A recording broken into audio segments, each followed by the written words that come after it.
All right, guys, welcome back to the channel. Welcome back to the stream. Welcome if you are new.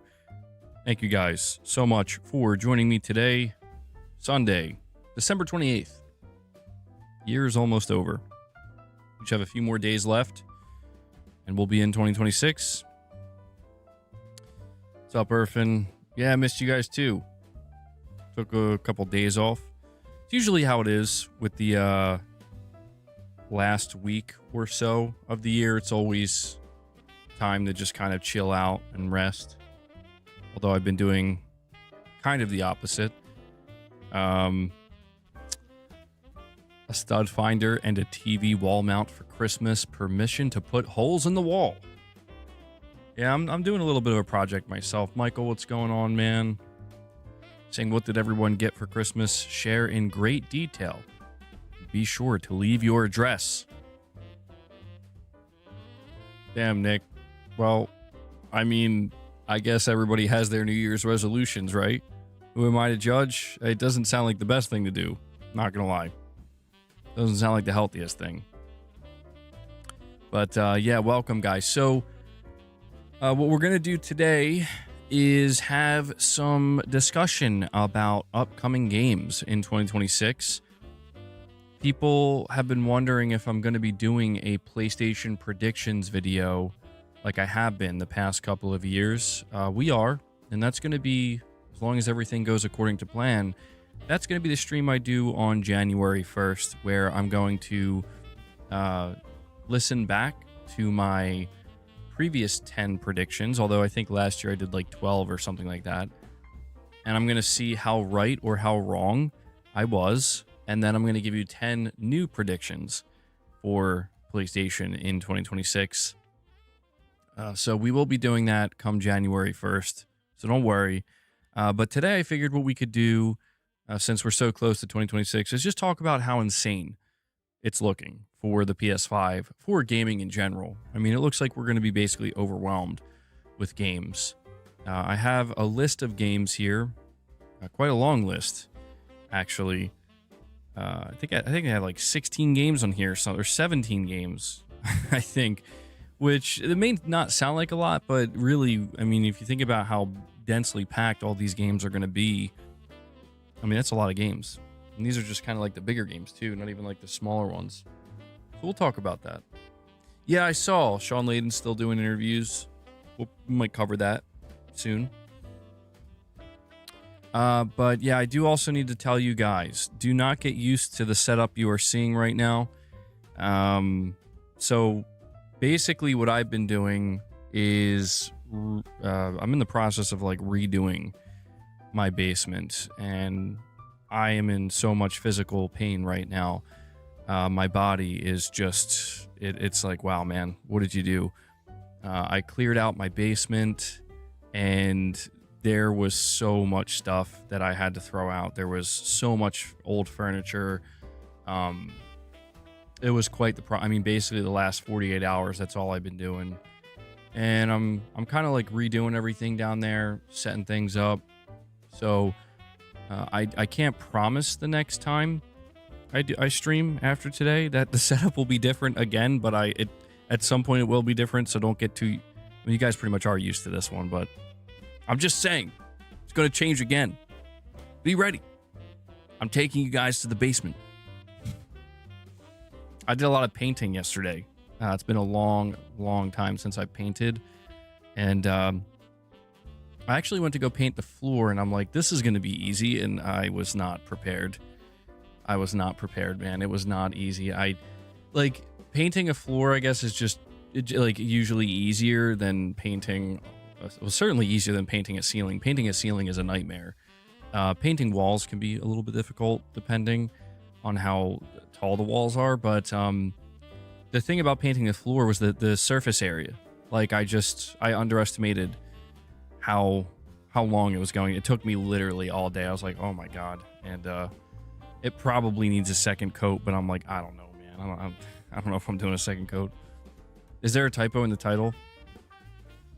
Is there? Wait, hold on.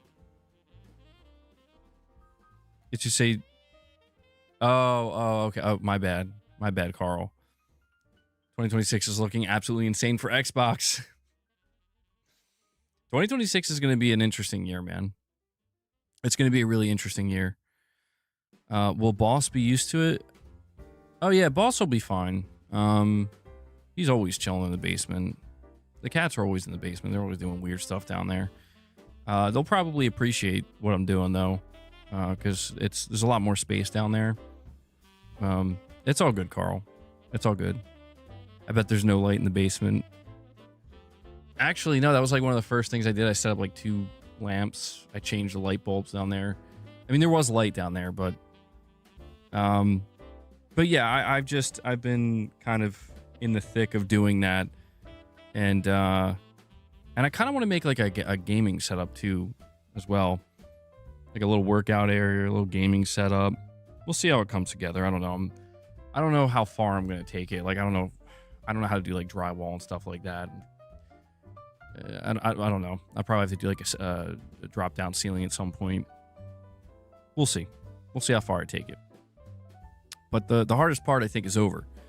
Clear out. Yeah, I'm going to make the room green, bro. I've been painting the walls green. How'd you know? But yeah, we are going to be talking about games coming in 2026. Hello, boss. We have a lot of games coming, dude. We have a lot of games coming in 2026, and it's looking overwhelming. And so I want to run down this list that I made and just talk, briefly about each one of these games and why I'm excited for it, and curious to see if you guys are excited as well. Okay, hold on.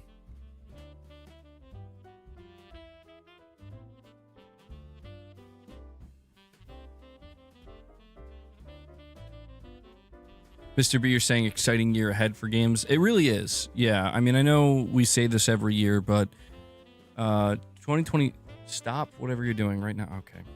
2026 in particular is looking, I mean, look, man, I'm looking at this list of games that I have, and of course, like, some of these games could end up getting delayed out of 2026. I don't want to say that's not a possibility. It certainly is, but if all of these games land, some of these games we're going over already have release dates, but if all these games land and somehow there's like no delays or minimal delays, I mean, dude, 2026 is looking like it's going to be probably the best year of this generation by far. Like, not even, like, I mean, just like no competition. We've had some pretty decent years, pretty good years overall, I'd say, for this generation, but all right, so we're going to start out the list here. We're starting with number 1. Number 1, I had to put Wolverine. Okay, Wolverine is going to be Sony's big 2026 title. Boss, are you serious? Boss is like, well, what about Treats, though? Is Treats on the list?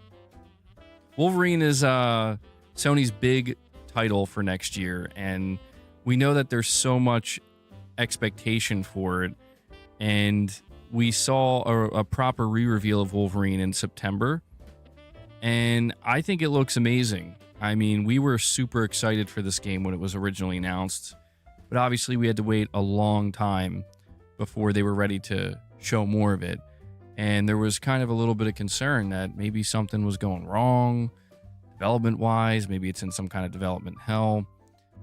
Is it going to turn out the way we're hoping? And they re-revealed it with a nice long trailer showing gameplay, showing some of the story, and I think it looks amazing. They're letting us know that they're going to be showing more of it in spring, and so I'm thinking, I'm thinking it's going to be probably a state of play in spring. Is that Kratos poster damaged by his left abs? Wait, hold on. Oh, I think it is a little bit. Yeah, there's a couple of weird things. Yeah, you can see it there. There's a couple of it's up there too. There's like a big crease down it. I don't know what happened. When I got the poster, it just had this weird crease in it, and I was super annoyed by it because I'm like, are you kidding me? but I didn't care. And I wasn't gonna be like, oh, we're returning it. It's like, I'll just deal with it. But thank you for noticing, Michael. Thank you for noticing. Yeah, Kratos can take it. He can take it. He'll be all right. He'll be okay. It's going to be a rough year for grifters, Webb. What makes you say that? Yeah, 2025, the year of the grifter. Was the year of the grifter, perhaps. You got Space Invaders Platinum the other day. What an amazing game. Still is. If you like retro stuff. Damn, getting a Platinum for Space Invaders in 2025. That's awesome, dude. But yeah, man. Wolverine, I think, is probably going to be a standout title for 2026. I mean, I think that goes without saying. And obviously, we cover PlayStation here. So a lot of us are very excited for what'll be probably one of Sony's biggest first-party titles that comes out this generation. So I had to put Wolverine number 1 on the list. I mean, these, just to be clear, the games that I'm going over on this list are not in any particular order. They're just kind of, as I was thinking about them. I will say they might be in order. Well, some of them, I guess you could maybe interpret as, the further up they are on the list, the more like at the top of my mind they are. So that could maybe indicate, more excitement potentially. Mr. B, you're saying, I'm just glad that Wolverine is rated M. Yeah, I mean, that was the big thing, right? We were all worried about whether or not Insomniac was actually going to take on a more mature version of Wolverine. I mean, that's what Wolverine is. That's what Logan is. It's not necessarily something that's supposed to be, it's not something that's supposed to be like watered down. I mean, it has been in the past, I guess, in some instances, but considering all we've seen from Insomniac is like Ratchet and Clank, Spider-Man, things that are either for everybody or rated teen, to see them kind of embrace the mature rating, I think, is a big deal for Wolverine, certainly. Too many awesome games coming out, not too much room for negativity. Yeah, I mean, that's kind of how it's looking for me. I don't know that all these games are going to get out unscathed, though. I'm sure, like, if there's one thing I feel certain of, is that people will find a way to manufacture some kind of, drama or problems with some of these games. I feel pretty sure of that, but hopefully it won't be too bad. MBG, it's looking bleak for local hardware in the coming years. PS6 better not release until 2029 or something. Yeah, I don't know. We'll have to see what happens throughout 2026 when it comes to, like, the RAM situation. I don't know. My assumption is Sony's, they're probably well prepared for this, at least to a degree, or they will be, I should say, where they have time. That's the thing. The PS6 has not been announced yet. Nothing has formally been announced, so they have plenty of time to make adjustments, make changes if need be. Robert says, hope you had a good Christmas, MBG. New Year's still to come. Yeah, well, thank you. I did have a good Christmas, and I hope all of you guys had a good Christmas or holiday, spending time with your family and whatnot. We need 2 AAA Sony Studio exclusives each year. I think people will be happy. Yeah, I mean, it's interesting because Sony said they're like striving for one big game a year. And I have a theory on this as to why that is. I'll talk more about that in my PlayStation predictions. Oh, you might be right, Ms. Biz. You're saying wasn't Resistance rated M. You might be right. Yeah, I kind of forgot about Resistance. So my bad. But yeah, Wolverine, going to be a highlight of 2026, no doubt.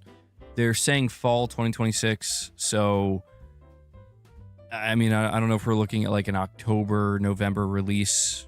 Obviously, GTA 6 is looming, so we'll see what happens there. But I do suspect we're going to get a dedicated state of play probably, like I said, in April or May, and then we'll get that release date. So The next game on my list here, though, 2026 Game Spotlight, Saros. Had to put Saros as well. I'm starting with 2 PlayStation exclusives. I know.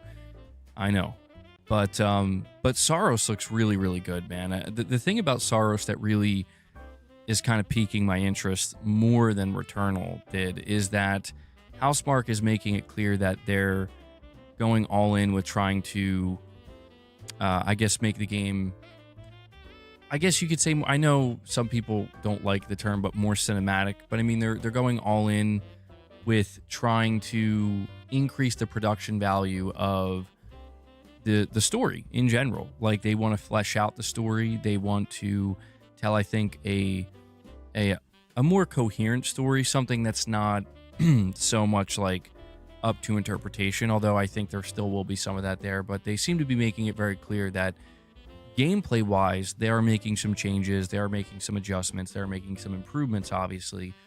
But it seems like when it comes to the gameplay between Saros and Returnal, there's not going to be some kind of, like, you know, massive fundamental difference.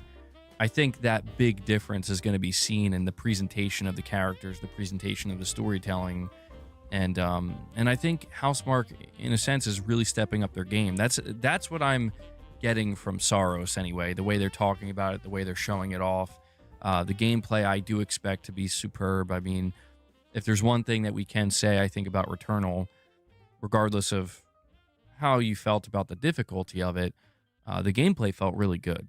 I mean, you know, Housemarque, they make a very, I guess you could say, specific type of third-person shooter. You know, something that has a specific feel to it. I don't want to say that there isn't anything out there like it, but they're just very good at what they do. And so I think that they had that locked in for Saros, and I think it's just really going to be interesting to see them finally kind of flex their, you know, their cinematic muscles, I guess, if that's what we want to call it. Matt, you're saying I have a feeling Wolverine is not going to make it out this year. It's not. No, it's not coming in 2025, Matt. So you're right. I think you're on to something there. Could it be the year that MGS4 finally breaks free of the PS3? I would hope so, man. I would hope so. I mean, we got the Metal Gear Solid Collection Volume 2. I would put that on my list. That's not on my list here because it hasn't been officially announced yet. But the assumption is that the Volume 2 collection will be announced at some point in 2026 and released in 2026. I can't imagine it would take longer than that. I mean, maybe it would. Maybe it'll be like a 2027 thing, but that would definitely be on my list if it was announced, though. They said they're working on it, to be clear. They did acknowledge its existence. You think Housemarque is holding back too much on Saros right now? They need to show more with their trailers? I'm sure they will. I actually wonder if there's going to be a dedicated state of play coming up in like January or February or something. Sony usually does a state of play in January or February, so I could see them, I don't know. I could see them maybe just saying, we'll do a regular state of play in January, and then, you know, Sony's kind of started doing this thing where they announce state of plays in state of plays, where at some point during the January state of play, they'll say, hey, tune in February for the Saros state of play. I could see them doing that. That's what they did for Ghost of Yotei, I believe.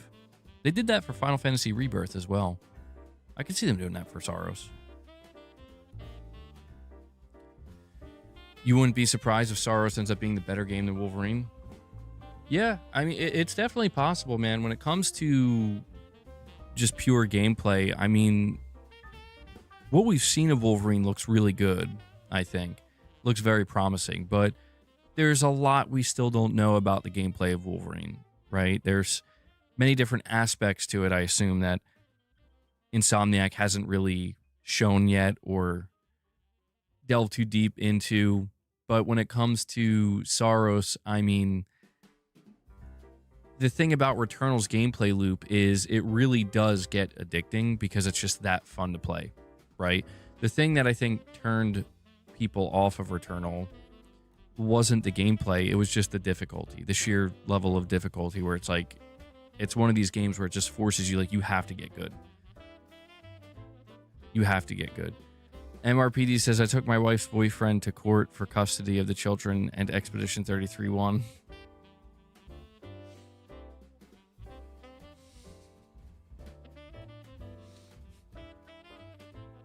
MRPD, bro.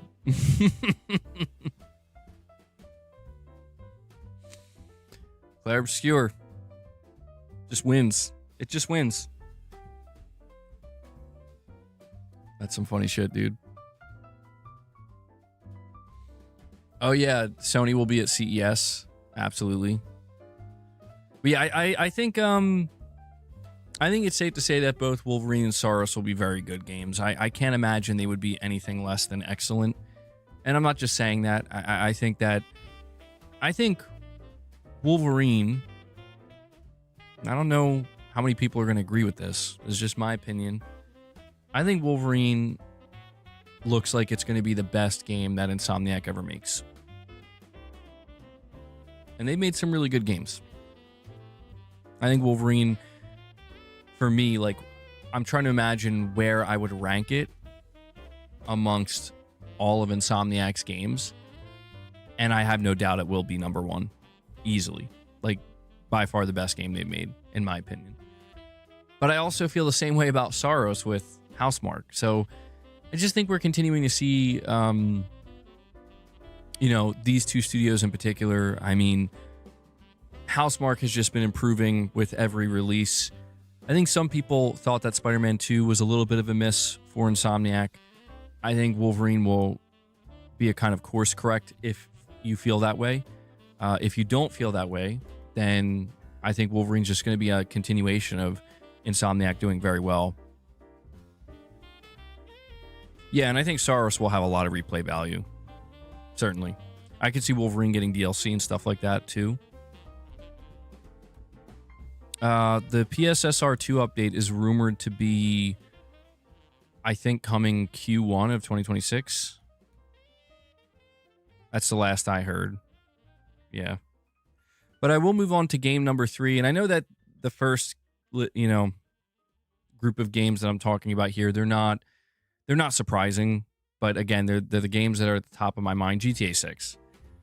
I mean, I can't do a upcoming 2026 games spotlight list without probably putting the biggest spotlight on GTA 6. I know a lot of people believe this game is going to get delayed. And I'm not here to say it couldn't, but I think GTA 6 is coming out next year. They delayed it by an entire year. And I think that tells you everything you need to know. I think it tells you that a year from the original launch date, by the way. Not the last delay, but the game was supposed to be out in fall of 2025. It ended up getting a whole another year of dev time. And if they delay it any further, I think it risks really just losing the hype. I think it risks just kind of falling off a cliff. Not that it would matter when it releases. By the time it releases, it's like the hype will come right back. But I just feel like they have plenty of time. They have plenty of time to, to get this game where it needs to be. So even though it's not coming out until November of next year, I do feel like, and by the way, yeah, they did delay it by a year. I'm getting my dates confused. It was, how many times? I think it got delayed 2 times so far, right? Once it got delayed to, it was supposed to come out holiday or fall 2025. Then it got delayed to May, and then they announced that they're delaying it from May to November. So yeah, basically got a year delay. Going to be the most divisive GTA ever. What makes you think that, Big Noids? MRPD says the PSSR update is rumored to go into effect March, so all PlayStation first-party games like Wolverine are going to look insane. Yeah, I'm really excited about the PSSR update. I'm going to talk more about that in my prediction stream. But yeah, I have high hopes for it. Mr. B, these are your top 3 as well? Yeah, man. I mean, these are the big 3 for me. But there's more. There's a lot more. Which is what makes it crazy. Because these 3 games, I mean, are going to make 2026 incredible. But then when you factor in every other game that I'm going to mention, it's like, it's off the charts, dude. I don't believe all these games are going to make it. The more I kind of look over this list, I don't believe they're all going to make it. It's just too many. It's too many. Oh, yeah, yeah, they could do that. You think they'll talk about the PlayStation or the PSSR 2.0 update at CES? It's a possibility. Sony's been getting they kind of talk about a bunch of things at CES these days. Gaming to some degree always shows up. I think last year though at CES Sony really only talked about like movie and anime related stuff with their gaming properties. I don't recall them really talking about anything gaming related, traditionally gaming related, but it varies year over year. Dan says, I've been away for a while. Hope you had a Merry Christmas, MBG. Thank you. I did. I hope yours went well too. They need time to crush the union. I mean, it's sad, but probably true. Yeah. Well, it's like I said, GTA 6 could be delayed again. It's one of these things where I think half the people you ask will say, yes, we expect it to get delayed. I just don't think it's going to happen, man. I don't think it's going to get delayed again. Because, again, I just feel like it's like if you delay it again, I think it's just over. And in terms, not for GTA 6, I just mean it's over. It's like no one's going to care anymore about, I don't know. It just, people are so, they're just so tired. For some, I guess it makes sense because of how long GTA 5 has been out. Where it's like, you know, people would have rather them just flat out said like it's going to take another year and a half or 2 years or something, you know. But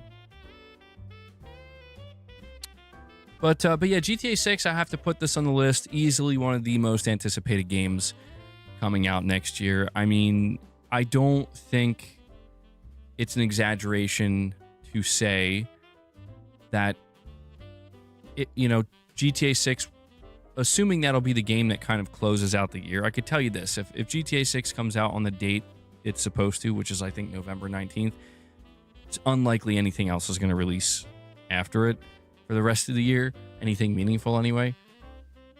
I think it's safe to say that this game is going to make 2026 a truly standout and special year for many reasons. I think GTA 6, the hype is actually real, and GTA 6 has more excitement and more interest surrounding it than I think I've ever seen for a video game, or anything for that matter. But I think it's actually going to be warranted.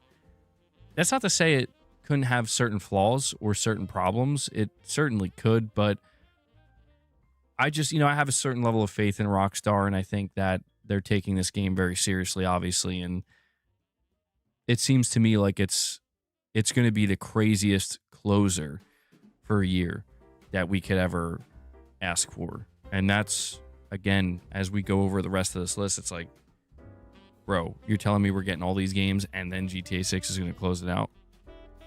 Do I think GTA 5 warranted the hype? I'd say so. Yeah, mostly. I can't really... The only thing about GTA 5 that I think ended up souring people was, truthfully, I think GTA Online. I think it was the fact that when people first wanted to play GTA Online, they couldn't for like weeks because of the servers. But then what GTA Online evolved into, which essentially meant, yeah, you're going to have to wait like a decade practically, or longer. You're going to have to wait longer than a decade for the next GTA game now. Oh, and by the way, we're going to cancel the single player DLC. And this is all because of the success of GTA Online. And so I think that created a kind of negative viewpoint for a lot of people, where at the very least, it's like we would have preferred some single player DLC. And you know, there's a lot of Grand Theft Auto players, and maybe you could say even the majority of Grand Theft Auto players, like they just care about the single player experience more than the online experience. But that's another thing about GTA 6 is, you know, all the hype that we're seeing for it right now, all of the excitement, it's not even counting whatever they may have planned for the next iteration of GTA Online. So we have to keep that in mind as well. I'll tell you what, if GTA 6 gets delayed to 2027, I mean, they should at that point make a next-gen version as well. They won't. You know they won't, even if they delay it to 2027, but that's going to feel so weird. If anything, if GTA 6 gets delayed to 2027, at that point, I feel like... I mean, I can't speak for Microsoft because I don't know what they're doing with Xbox Magnus exactly, but at least when it comes to the PlayStation 6, Sony would have to delay it. You can't do that. You can't put out... Unless there's some kind of like small update or something where it's like GTA 6 comes out March 2027, PS6 comes out November 2027. PS6 will have some kind of advantage because I don't know. If you don't offer something like that, it's just going to make people look at the PS6 and be like, it's even more pointless to upgrade now. You know? Oh, I don't know. I don't think so, Carl. That would be super fascinating, but I don't think Sony's going to show up at CES with the first look at their portable console. No. I do not think so.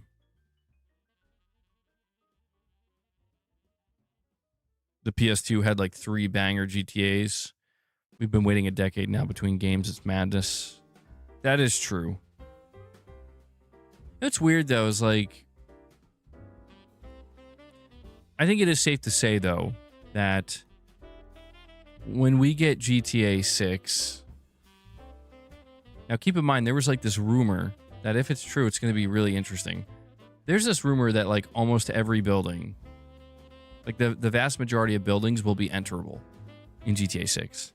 So the map isn't necessarily going to be like bigger just for the sake of making it bigger. Instead, it's going to be much more dense. And assuming that that's true, where you can enter the majority of buildings and the level of detail is extremely high in all those buildings while maintaining the same level of detail throughout the entire city, that's going to be nuts. I think that will be something that's truly like, okay, you could kind of like, people I think will forgive the fact that it took a decade to make this game if it can pull something like that off. But yeah, the days of PS2 development cycles, or even PS3 for that matter, I saw people, there was this whole thing that was trending.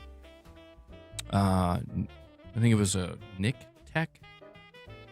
I think that was his name, but somebody posted on Twitter, went viral. They were pointing out how like during the PS3 generation, you know, not just the PS3 generation, but like every generation of PlayStation, Naughty Dog had like multiple new games put out. From the PS1 to the PS2 to the PS3. I mean, even with the PS3, there was like 3 Uncharted games and The Last of Us, you know?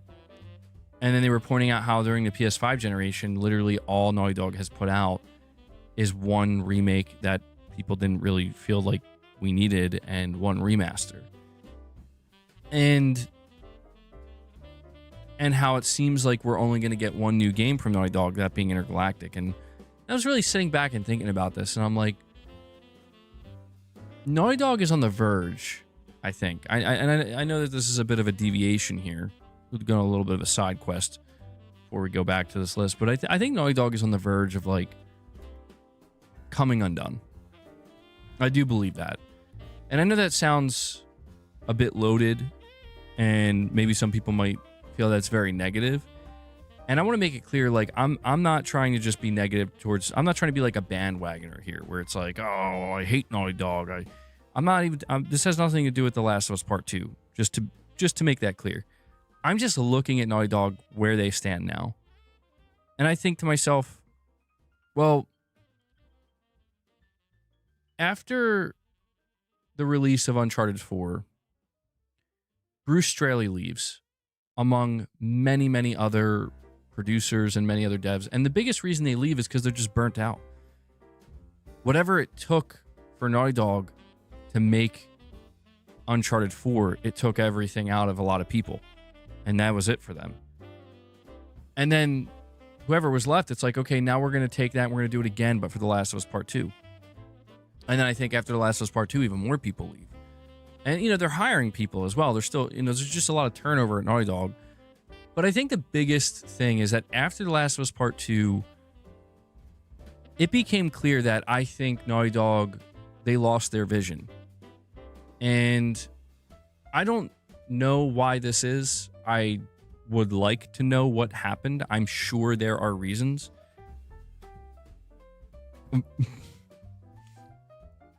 MRPD, I have to admit, I'm not very interested in the game. The funniest thing to me about Bruce Straley's next game is it's still a companion game. But it would have been really interesting to see what happened if he stayed at Naughty Dog. Same thing with Amy Hennig, for that matter. But, like, my whole thing with Naughty Dog right now is at some point they lost their vision. Or maybe they didn't lose their vision. Maybe that's the wrong way to put it. But they got mixed up with something that they were not prepared to take on. And they just didn't have the foresight that was needed to prevent the outcome that we're seeing now. And what I'm referring to, obviously, is The Last of Us multiplayer, where originally, for those who don't know, The Last of Us Part 2 was supposed to have a Factions 2 multiplayer. But something changed where they actually decided, you know, what if rather than just making it an add-on multiplayer, we just make it a full-blown standalone multiplayer game? I remember they made that announcement. This was back in like 2020, 2021, I believe. And they made it clear that like this is going to get the same amount of attention and development care put into it as a regular single-player game. And that was like crazy to me because I'm like, oh, they're going all in with this. Now, we don't know if they were forced to do this. I don't think they were. To be clear, I don't think Naughty Dog was forced to do this. I just think that maybe they were encouraged. Maybe Sony convinced them to do it. But it fell apart. And, you know, you'd also have to question if Sony letting them do something like that, was that the best decision on Sony's part? Like, let's say it was just Naughty Dog's idea from the get-go where they're like, no, we want to do this. We don't just want to do this because you want live service. We've been wanting to do this. Was it the most wise decision for Sony to say, okay, we're behind you. You should do that. All I know is that something really fell apart for that like 4-year stretch of time between 2020 and 2024. Something really fell apart. And that's what I mean, I guess, when I say like they lost their vision, where I think Naughty Dog had this kind of they had this cadence, they had this way of doing things where it's like PS1 generation, multiple single player titles, PS2 generation, multiple single player titles, PS3 generation, multiple single player titles, and across all three generations there's just new IP from the PS1 to the PS2 to the PS3, and even into the PS4 with The Last of Us, right?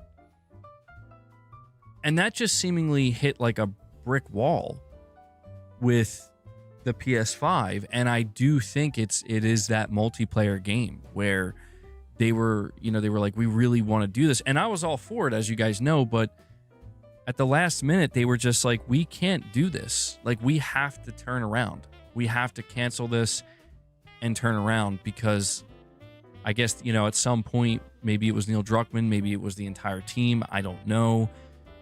But they just realized that, like, if we commit to this live service Last of Us game, our days of putting out single-player games might be over, or at the very least, where it's going to be very hard for us. It's already taking us, like, 5 to 6 years to do one single-player AAA game.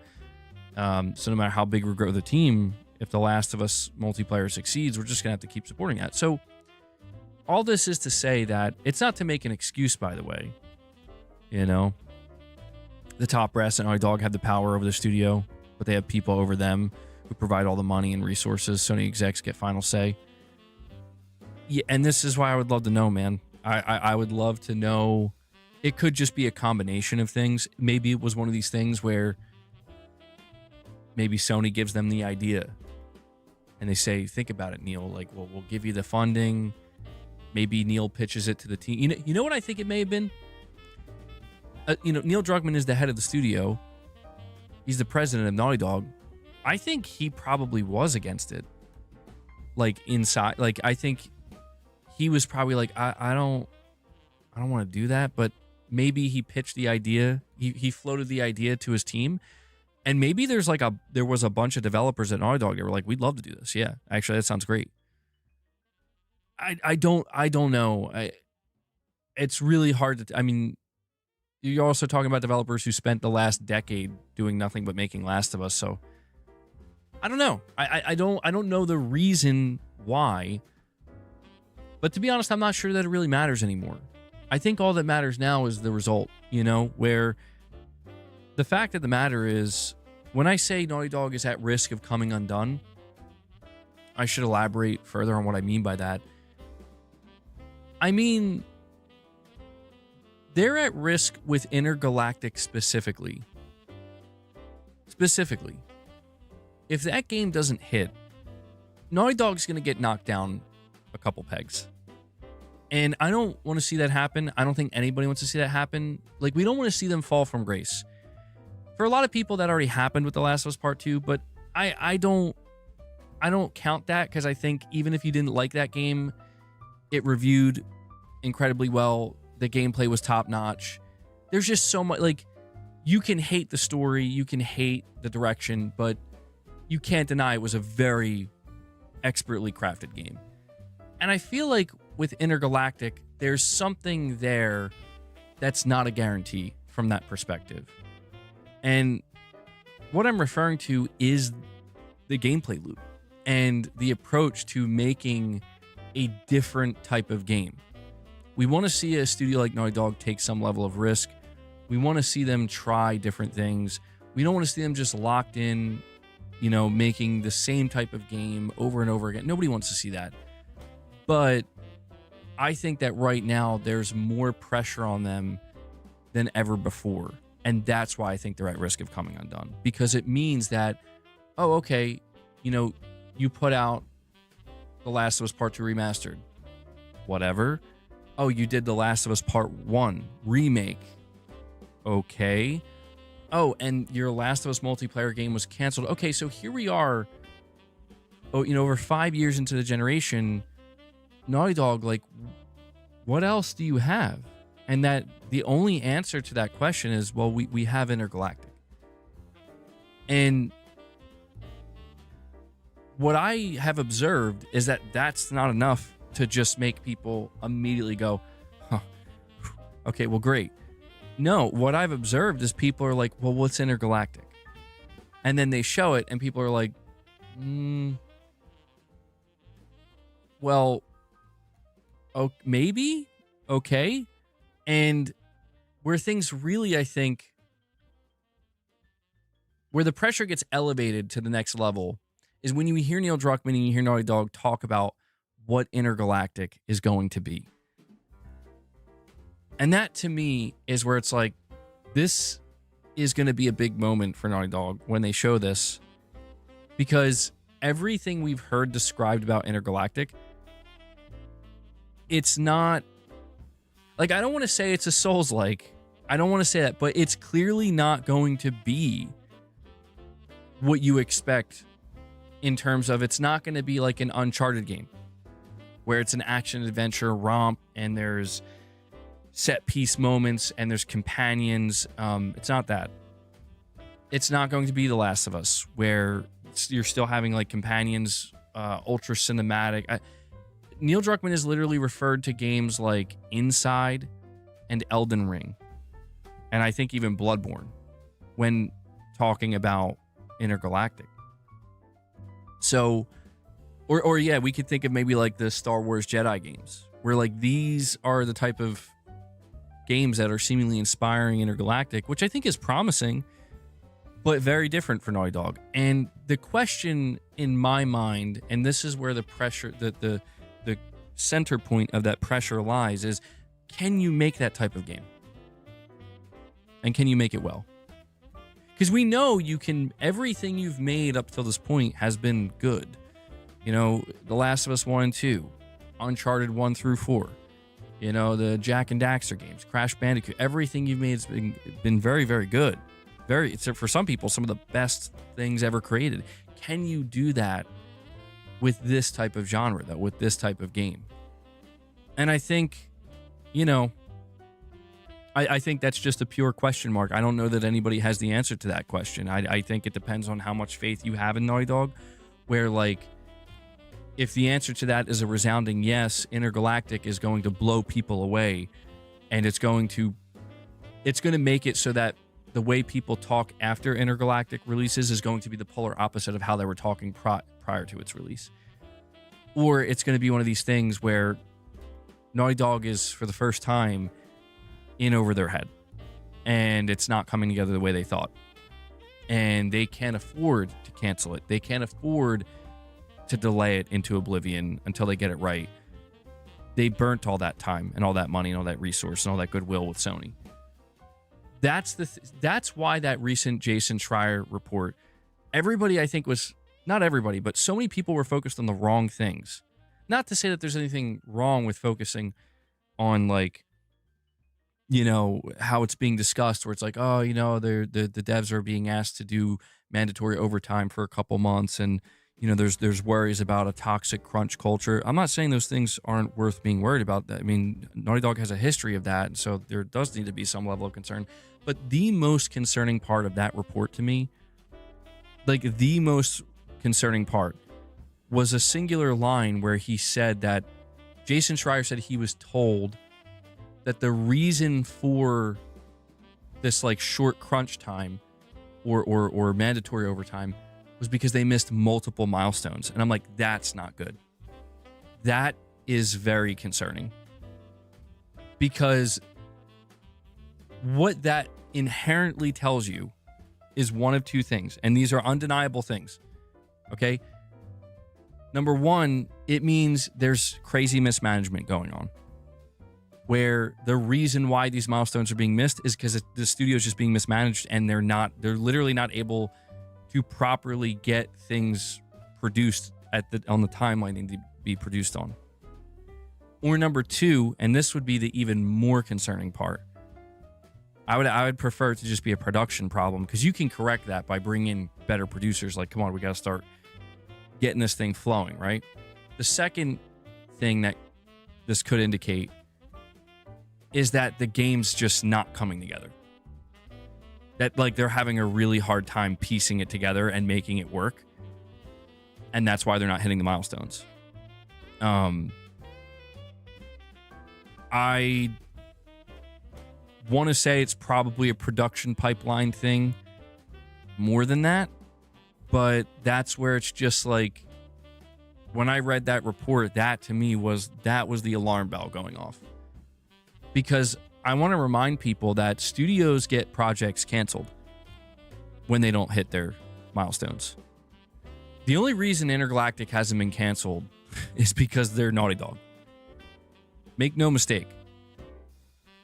Sony Bend missed multiple milestones, and their project instantly got canceled. I mean, it makes sense.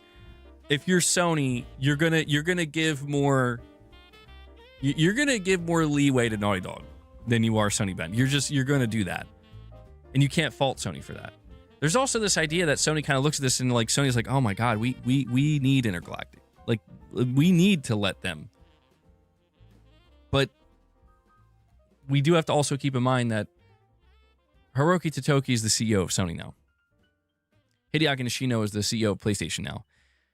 I don't know how either of these individuals feel about Naughty Dog. I don't know how they feel about seeing a studio probably going into the $300 million territory with game development. I know I'm sounding super pessimistic, and I'm not trying to purposely sound doom and gloom, because I don't. Like I said, it might not be doom and gloom at all. They may have just been caught off guard, where it's like, you need a demo. Top brass at Sony is demanding to see a demo, and they didn't have one ready. Like, okay, we got to whip this up real quick to show them our progress. Or maybe the top brass at Sony's like, listen, we're going to be doing a state of play, and we want to show Intergalactic. And Naughty Dog's like, oh shit, okay, we got it. So they got to, like, do like the E3 little crunch thing. You know, that's a normal. I mean, that was a very normal thing, where every time E3 would come around, devs would stop everything they're doing and literally all temporarily crunch to make a demo that they could show off at you know, a vertical slice.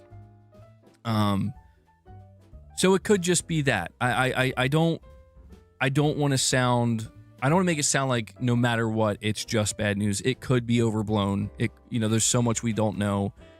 But the one thing I will say before I go back to my list of games here, because I got really kind of, you know, I got really sidetracked here. It's worth talking about though. The one thing I will say is the pressure's on for Naughty Dog and Intergalactic. Naughty Dog, it's not going to be good for them if they put out a mid game. Naughty Dog, you know, they're viewed as one of the best studios in the world. The expectation that's placed on them is incredibly, almost like egregiously high.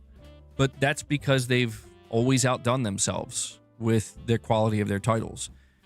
People are going into a new IP like Intergalactic with, you know, with the expectations of like, this needs to be one of the best games ever made. Period. Like, that is the expectation. And so, would Naughty Dog be fine if Intergalactic was just like an okay game? Yeah, they'd be totally fine. Would they get knocked down a couple pegs in terms of how people view them and the prestige factor? Yeah, they would. So, there is an immense pressure on Intergalactic, and it's not just the pressure of, this is your only game you're releasing this gen. That's bad enough as it is, because it's like, well, if a studio is only going to put out one game for an entire generation, it's got to be a good one. But yeah, it's got to be one of the best ones. It's got to be a step above, like almost everything else, or you know, almost in a league of its own. And I just don't know that with the way Neil Druckmann's described this game. I don't know that you have to have just some level of like pure faith that yeah, they'll nail it. They know what they're doing. But yeah, the situation with Naughty Dog is very interesting. Very interesting. Yeah, we'll see. Tarnished. I think The Last of Us 2 was an expertly crafted video game in almost all regards. I wasn't a fan of the story. Like I wasn't a fan of the direction of the game. But you know, you can see the talent on display where it's like Naughty Dog, no matter what, they still have just some of the best developers in the world that are, I mean, truly what we would call experts of the craft. It's just a matter of like where their time and energy and what it's going into and how, you know, how long it's going to take to show that result. Michael Werniff with a Michael Werniff with a $2 direct donation. He says, Naughty Dog ditched factions how you ditched Rich Rod. It didn't work for them. Now Intergalactic may be woke garbage, just like Season 2 of The Last of Us. Let's hope not, dude. Please don't talk to me about Season 2 of The Last of Us. Oh my God. I don't even think, I wouldn't even call it woke garbage. It's The Last of Us Season 2 HBO is just sad. I'm sorry. It just, there's like maybe one good episode. I don't even want to talk about it, man. I can't even believe that won at the Game Awards, bro. Like, are you kidding me? Are you kidding me? Also, Michael Werniff coming to Rich Rod's defense. We got Rich Rod Defense Force over here, Mr. Werniff.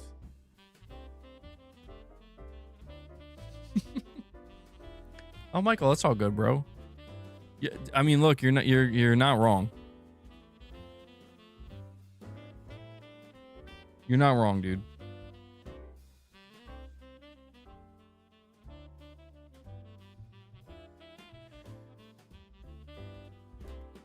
Yeah.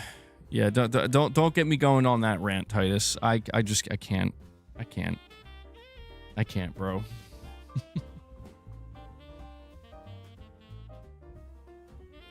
That's interesting, MacTube. You're saying there's zero pressure for Intergalactic, just like there's zero pressure for GTA 6. They'll both be nominated for Game of the Year when they come. You put too much emphasis on the internet. They don't represent reality. Well, to be honest, MacTube, I'm not even talking about like, I mean, yeah, I'm talking about from like a reputational standpoint and the prestige, but I guess I'm just saying like, I'm trying to imagine in my mind like what Naughty Dog can bring to the table for a I don't know, like a more action RPG oriented game. And to be fair, like if the only thing they can bring to the table is we're going to make an action RPG, but bring the same level of the same attention to detail and level of quality that we have for all of our recent games, that might be enough. Yeah, that certainly could be enough to make me like, oh shit, okay, yeah, this is one of the best action RPGs ever made. I'm just so curious to see how it looks. I'm not gonna lie, I'm really, really curious to see how this game turns out, because I do think I think they are being a bit too some people are being way too harsh on it, like too soon. Like people are like already deeming it something that's gonna go in the garbage, and I'm like, well, I mean, come on, man, like at least let them show the game, you know? But something tells me that for the people who've already determined, what I'm trying to say here is I think there's already a vocal group of people that have determined that this game is not going to be for them no matter what it does.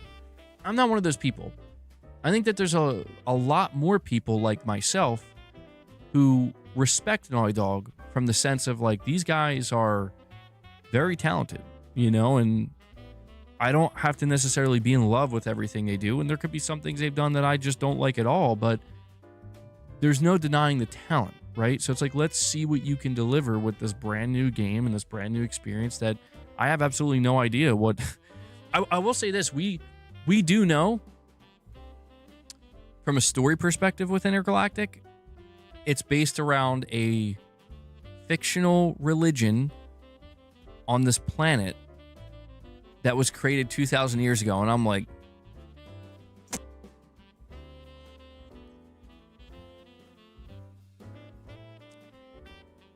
oh boy.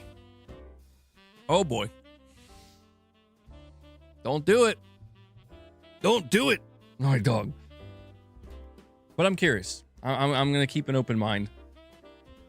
I want real. No, well, that's the thing, Carl. It's going to be a fictional religion, but I'm just so curious to see, like, okay, well, we'll just let it unfold.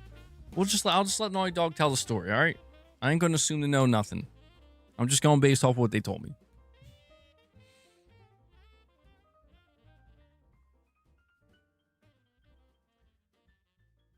All right. I do need to get back to this list, though. I apologize.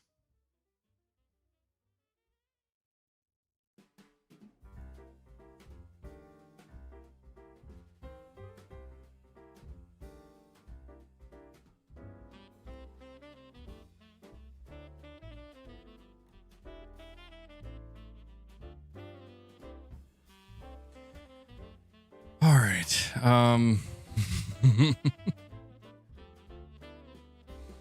If you want real religion, play Xenogears for PS1, which was crazy. I've heard some really good things about Xenogears. All right, guys. So that was our side quest talking about Naughty Dog and Intergalactic. We're going to get back to the list here. All right, we're going to get back to the list of games. We left off at number 4. I have 16 games here, by the way. Sorry, boss. You want some treats? I'll give you some treats. It's a holiday season, you know?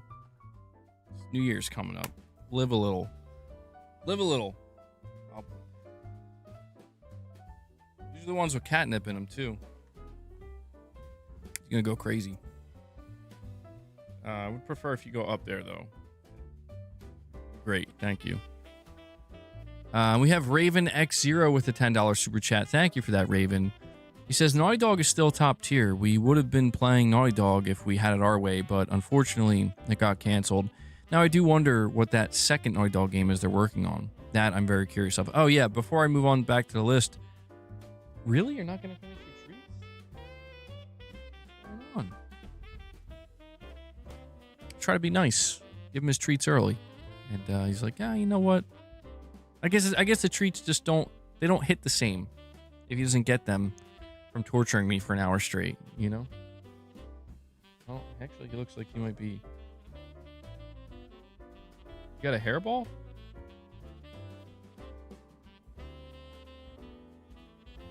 Oh, I may have to escort boss out of the room. He looks like he's good, dude. But yeah, there is a second game that's in development. at Naughty Dog. And I didn't really talk about that, but really curious about that as well. And we have Zanarkand. Sorry, Zanarkand. Zanarkand, Blitzer, Fire, and Dash. He comes in with a $50 super chat. Very, very kind. Zanarkand. Zanarkand. And now I get it confused now. Really, really appreciate that, bro. That's extremely kind of you. He says, hey, ABG, hope you and your family had a great Christmas. Brother, and enjoying a Christmas, brother, and enjoying your holidays so far. Merry Christmas, season's greetings, and happy holidays, everyone. May Awa bring good fortune to you and yours in the new year, 2026. I'm assuming he's... Zanarkand, I'm assuming you're on your Avatar kick right now, bro. I've been hearing good... I haven't watched any of the Avatar movies. I heard they're pretty good, though. The newest one I heard is getting really good reviews.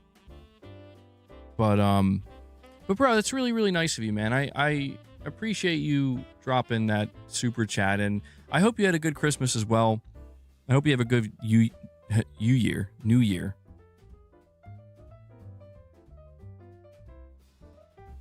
Hold on. I'm sorry. I'm just a little bit nervous because I feel like boss is gonna throw up on me. Are you good? He was over there like gagging. I think he has a hairball that he's gonna be getting up, and I just don't want it to happen here. Please, not here, boss. But yeah, my Christmas was good. Zanarkand. It was a good time. I've been I would say I've been resting. I actually haven't been resting. I've been doing the opposite. I've been doing a lot of work in my basement, getting some things reorganized and getting some things done. Kind of prepped for the new year, you know? And I'm hoping 2026 is going to be a good one. I barely even got through my list yet, which is the crazy part. So thank you once again, bro. Merry Christmas. And yeah, Raven, sorry, I didn't mean to just like skip over your super chat, but yeah, they're just to wrap up that entire topic for Naughty Dog, they do have a second game in development alongside Intergalactic, and it's a single player game. We just don't know anything about it other than maybe I think it's been in development for like 3 or 4 years now. So, you know, there's a chance that if you don't like Intergalactic and what's shown off there, there is a chance that, you know, that their second game might do it for you. So thank you guys, fam. We have Jake Skew, or Jake Skull. I can't help but call you Skew, because that's all it shows for me. But Jake Skull, member for 25 months, he says, have you been during the holidays? Claire Obscure is a franchise, and Expedition 33 is just the beginning. And 25 months, wow. I sent you an email about it. Yeah, I got that, Jake. Thank you. And thank you for being a member for 25 months, dude. It's very kind of you. I appreciate that. The holidays have been pretty good. No complaints, really. You know, it's just the weather's been a little intense, I would say. We got a little bit of snow and ice, but it's already practically melted. But it's been good, you know, just chill. I got Ray's asking me if I got anything good for Christmas. I got some shirts. I got a bag of meat, which is always good. I got a PSN card. I got a couple of things, so nothing too crazy. But got some good stuff. ABG, my most anticipated games of 2026 do not include GTA 6 and Resident Evil. The Wolverine, Sorrows, Phantom Blade, Madang. Oh, I forgot about that game, bro. Is that game MacTube? Is that game Madang? Is it Madang? Is that Mudang? Is crazy name. Is that confirmed for 2026, by the way? A bag of Gordon he had to comment on that. He's like, whoa, hold on. It's literally just a bag of meat. Yeah. It's a bag of meat. Come on, MBG. It's obviously Uncharted 5 with Nate's daughter. So he really needs another girl boss. I mean, to be fair though, like if they do an Uncharted 5 with Nathan Drake's daughter, I think that's fair. You know, because they did set that up properly. Like, it's not forced. You know what I'm saying? And she doesn't have to be like a girl boss. If anything, it'd be funny if she's like a female Nathan Drake. And Zanarkand comes in with another super chat. Very, very kind of Zanarkand here. Thank you, buddy. He says, MBG, loving the chill Christmas music. Oh, do I have Christmas music playing? I didn't even know that. Bro, I didn't even know that. I left that on from the last stream. That's so funny. Nobody said anything. They're just like, this is normal. This is appropriate. Not that it's a problem. It's not a problem. I just didn't... It feels really weird. Now, the only reason I feel weird is because I'm sitting here very seriously talking about Naughty Dog and Intergalactic, and I got this like cheerful ass music playing in the background. So that's a little weird, but you're saying loving the chill Christmas music. Yeah, I had a great Christmas, man. You should watch the Avatar movies. 20th Century Studios probably going to release the 3-movie bundle on 4K Blu-ray next year. Yeah, at some point I'll have to get around to it because I don't know. There's just something about the Avatar series that just never spoke to me at all. Like, I was just like, okay, I guess. Like, I didn't understand the hype around it, but I'm not going to lie. The few times I've seen the trailer for the latest one, even though I haven't seen any of the movies, I'm like, it's getting me kind of hype. Not going to lie. It looks pretty good. So maybe at some point I will watch all of them. How many more are they making? Like 2 more? I know that they announced the release date of the 4th movie, 2029, something like that. We need him to we need James Cameron to make another Terminator though, you know? He's got to make another Terminator.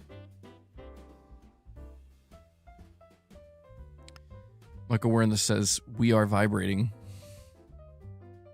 Are we?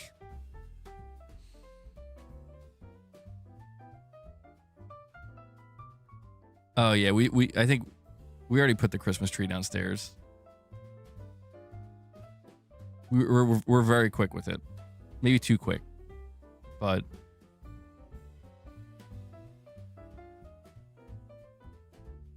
and Zanarkand, he uses his milestone chat. 52 months. Zanarkand, thank you, buddy. I appreciate you being a member for so long. You're saying, MBG, please leave the chill Christmas music on, man. Just for this year's live stream. Oh, yeah. I'm not going to turn it off. I feel like such an a-hole if I just turned it off. Like, oh, what's that? What's that? You're enjoying the Christmas music? I'm shutting it down. It's over. No. It's all good, man. Yeah, be careful, Michael. Be careful. We need Titanic too. Oh, man.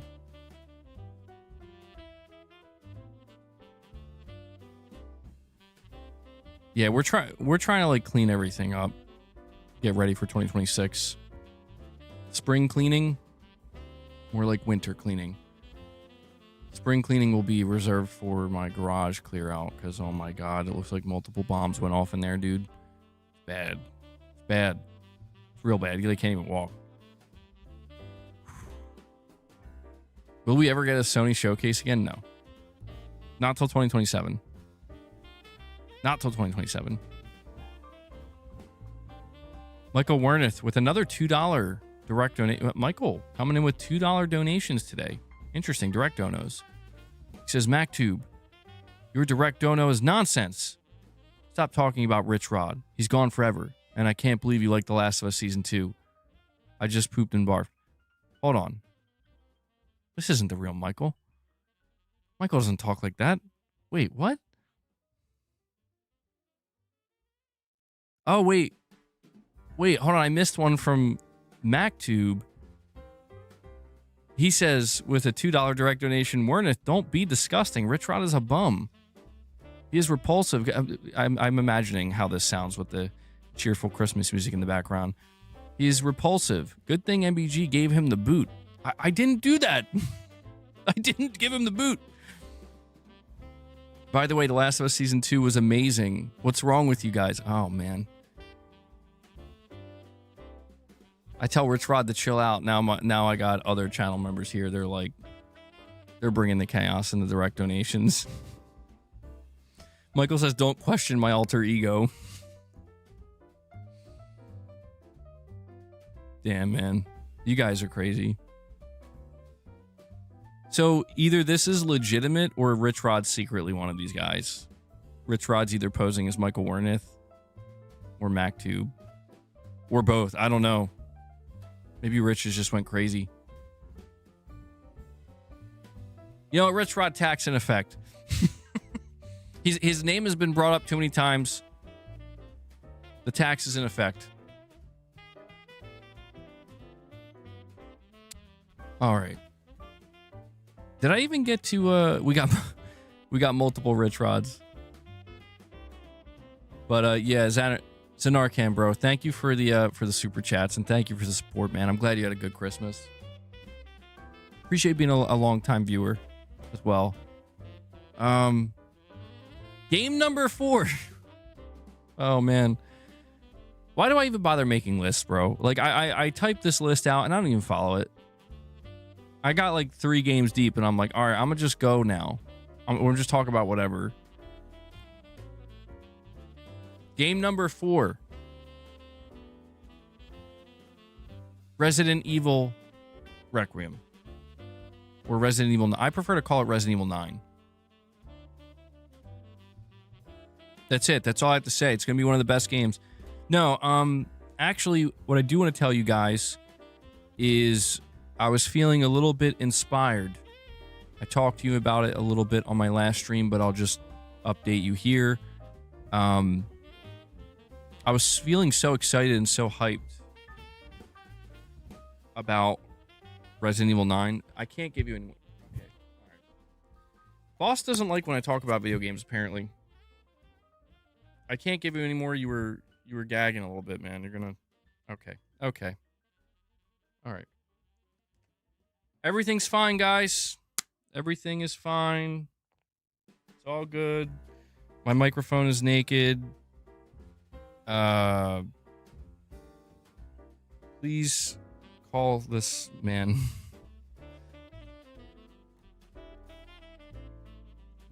Zanarkant, yo. Boss, stop showing your butt.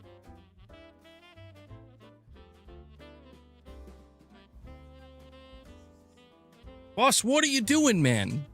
I'm sorry, guys. I want to read your... Hold on.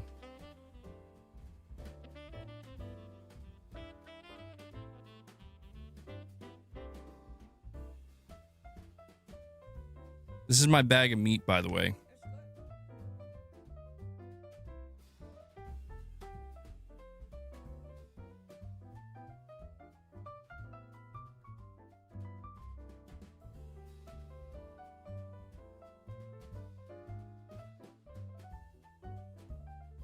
All right, I'm sorry about that, guys.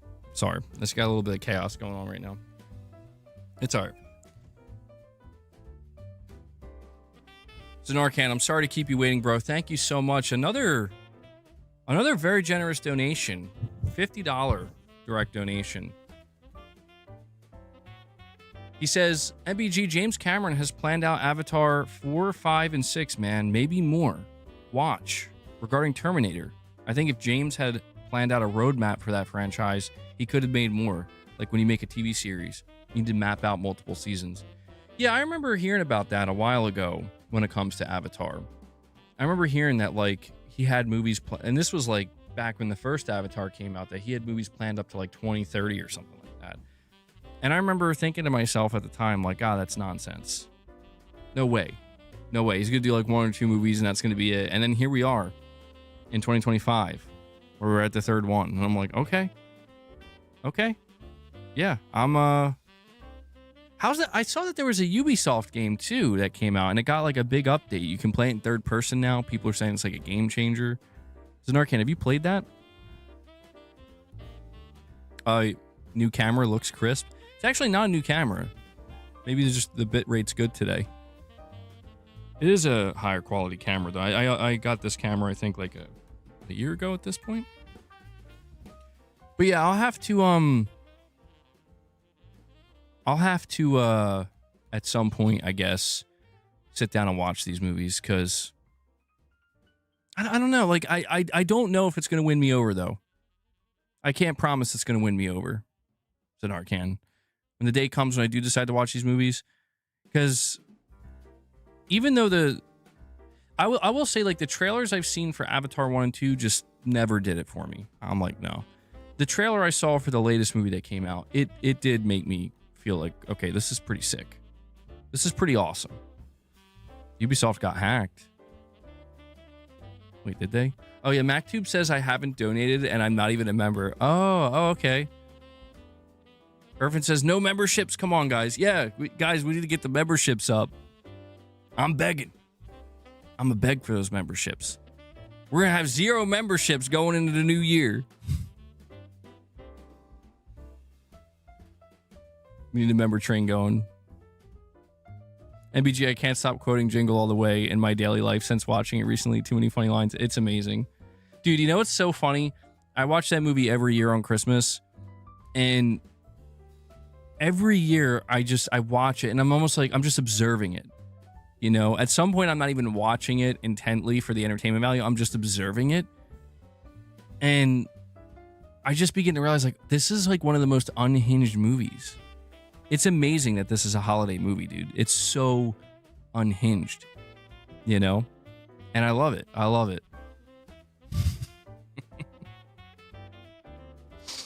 Is a real bomb in that package? The sick world we live in. Good times. I love that movie.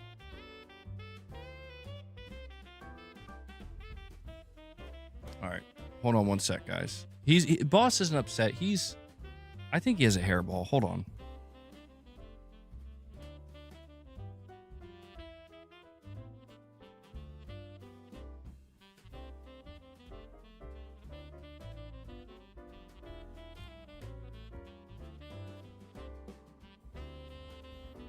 I tried to give him a little a little treat, and I think maybe he's eating too much. I don't know. I give him a little break, but he sounded like he was starting to call it the hairball. And Ray, Metal Gear Ray comes in. He says, "You know what? I'm gonna start it off, man."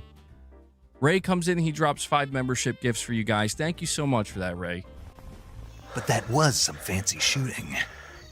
You're pretty good. He says, "Just do it." Thank you, man. I'll add that to the goal. Yeah, guys, going into January, we're going to have more members content, of course. So please look forward to that. If you got gifted a membership, if you are a member or if you get gifted one. Good stuff, Ray. Yeah, we'll see. We'll see if you want to go for. Here we go. Excuse me. Well, you have MacTube in the chat saying this may be a hot take, but I don't understand the hype really for Resident Evil Requiem. Every game is very similar. You shoot zombies and do puzzles. You really expect anything new and innovative? No, but I think that's kind of why I'm so hyped for it. Listen, to be honest, I haven't... For me, Resident Evil peaked at RE4. I kind of fell off with RE5. I appreciate RE5 for what it is, but I kind of fell off with it there. RE6, I just overlooked. RE7 was good in that it was very different, very scary, but didn't necessarily feel quite like Resident Evil for me. Which is okay. It didn't have to, because I'm like, okay, this is a different direction. Resident Evil 8, I kind of fell off of that. And so I think for me, what makes Resident Evil 9 so exciting and why I'm so hyped for it is because it does finally feel like a bit of a return, you know, to what I expect Resident Evil to be. And Leon being there as well kind of makes it reinforces that. So yeah, I have a lot of hype for it. You're welcome. No, thank you, Ray. Thank you.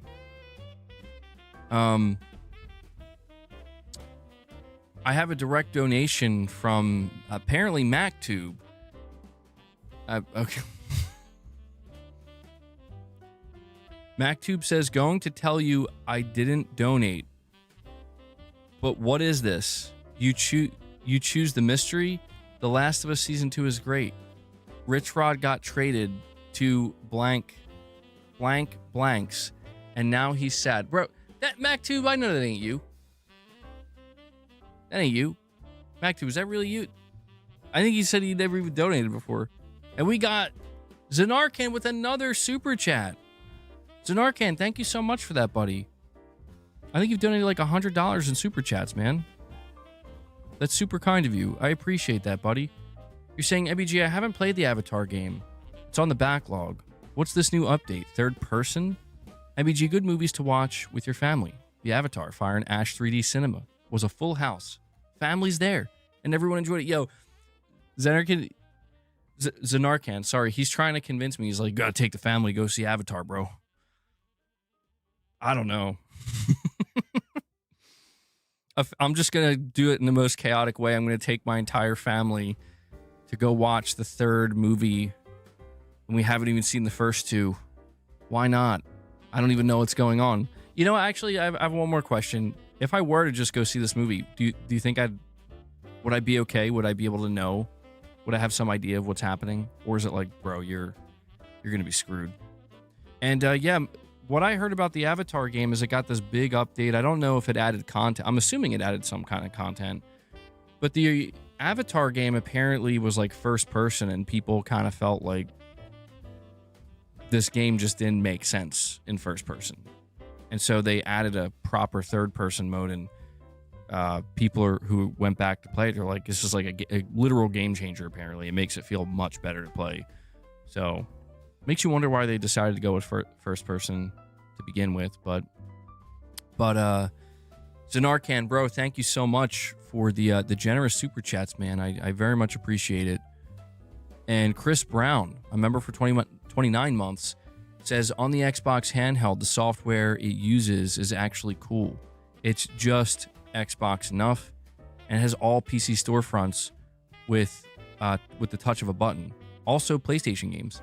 Yeah, dude. I mean, I remember when the Xbox ROG Ally, I think it was, I don't know if it was the preview event. I think it may have been the review. The people reviewing it, they were posting images and like videos of them booting up like Spider-Man running on it. It is expensive. Yeah, that's the thing, man. I mean, it seems to me like when it comes to the hardware side of things for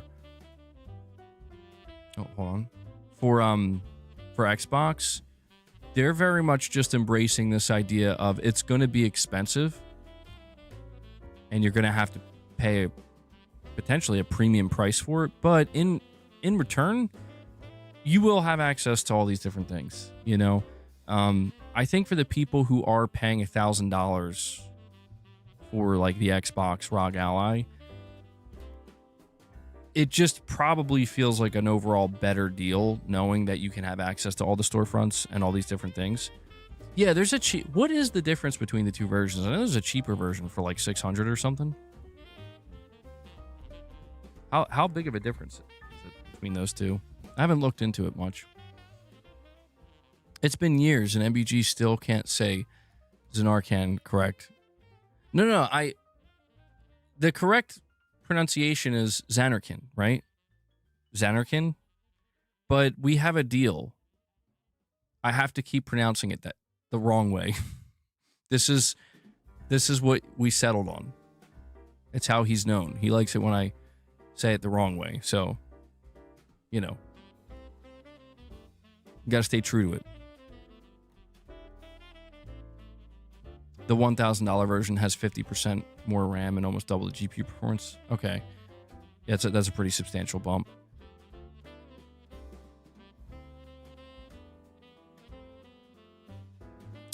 Yeah, I mean, I guess if you're gonna go for one of them, if you can afford it, I mean, I guess you want to go with the more premium one. It sounds pretty. MacTube's like, I haven't donated anything, man. Don't believe it. Well, damn, MacTube. You gotta donate then, bro. What are you doing? How dare you not donate to my channel? No, I'm just kidding. That's weird, man. I think Rich Rod's secretly still here. He's finding different ways to cause chaos. Capone's like, you're familiar with APUs. You should know the difference. The Z1 Extreme is a well-made chip. Well, yeah, I mean, even when the PlayStation 6 handheld eventually comes, I'll be excited to go on that ride with everybody. But I don't know how much it's going to... I don't know if it's going to be like a massive thing for me, like a massive difference maker, because I still just prefer to play the console. You know, that's just how I am.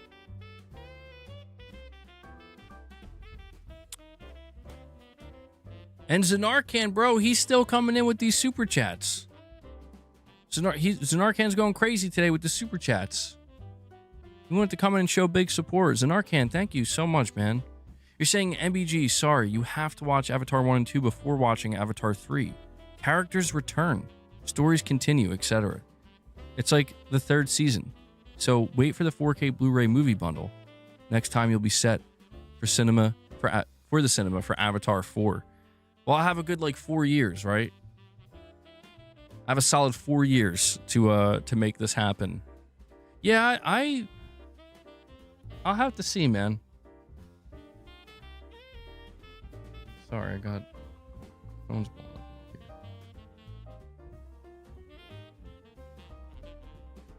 here. I don't know what's going on. The boss is having a hard time out there. Boss is being so weird. Well, all right, so all right. This question doesn't have to be for you, Zanarkand. It could be for anybody. But so I know there's 3 movies, and I know the first one came out in 2009. So that was quite some time ago. And I know that the first Avatar, it got a ton of praise for how good it looked visually, CGI and everything. But is it now considered outdated? Is it going to be one of these movies where it's it's not going to be that impressive now? Because I'll tell you, like I said, when I see the trailer for the newest one, I'm like, it looks pretty impressive. Or does it still hold up? Yeah, I don't know. I just never understood the hype for Avatar. I never did. Maybe it's one of those things though, where if I do watch them, I'll be like, I get it now. Mr. B says, my top 5 most anticipated for 2026 is GTA 6, Saurus, Wolverine, RE9, and Neo 3. That's a good lineup. Neo 3, I keep forgetting about that game, dude. I think that's coming out early. 2026. I think that's early February. They did say they're going to have a demo for Neo 3. I would like to try that. I never got into the Neo games. Yeah, Neo 3 is... I'm pretty sure it's the first week of February. MBG, I have not donated a single thing. Do not believe it. That guy is completely unhinged. I don't know who to believe anymore, man.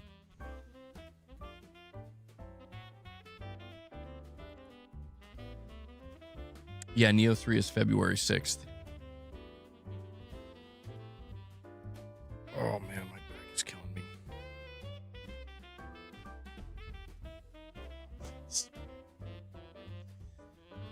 Doing too much lifting. My phone back in the day had Avatar as a digital download. I didn't redeem it back then. Michael says, I was in the Home Depot. What else did I say while I was gone?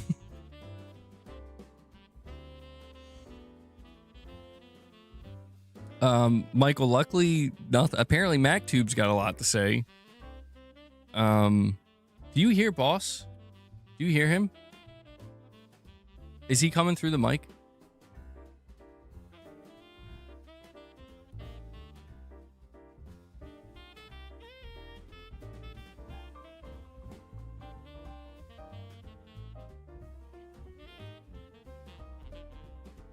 Wait, you guys are telling me you can't hear that? That's not coming. That's not getting picked up. He's just out there howling or whatever, growling and howling. That's crazy that the mic isn't picking that up. It's super loud. Huh. Sorry for the awkward silence then. I thought it was coming through. Boss is getting bullied. By who? By who? I wonder. Oh, yeah. I keep forgetting that music is playing in the background, dude.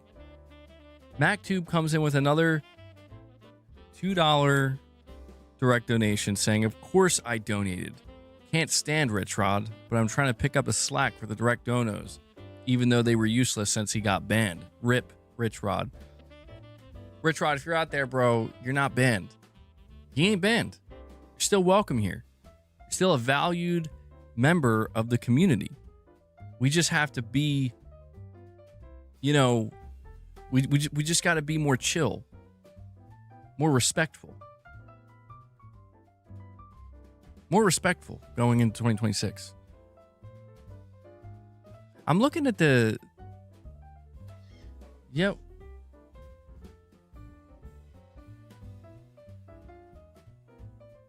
Okay, so there's... You guys definitely heard that, right? That definitely came through. There's no way that didn't come through the mic. Boss just had a fucking conniption. He just like screamed. What is he doing? Everything okay? Boss is such a baby. Oh my God. Why is he such a baby?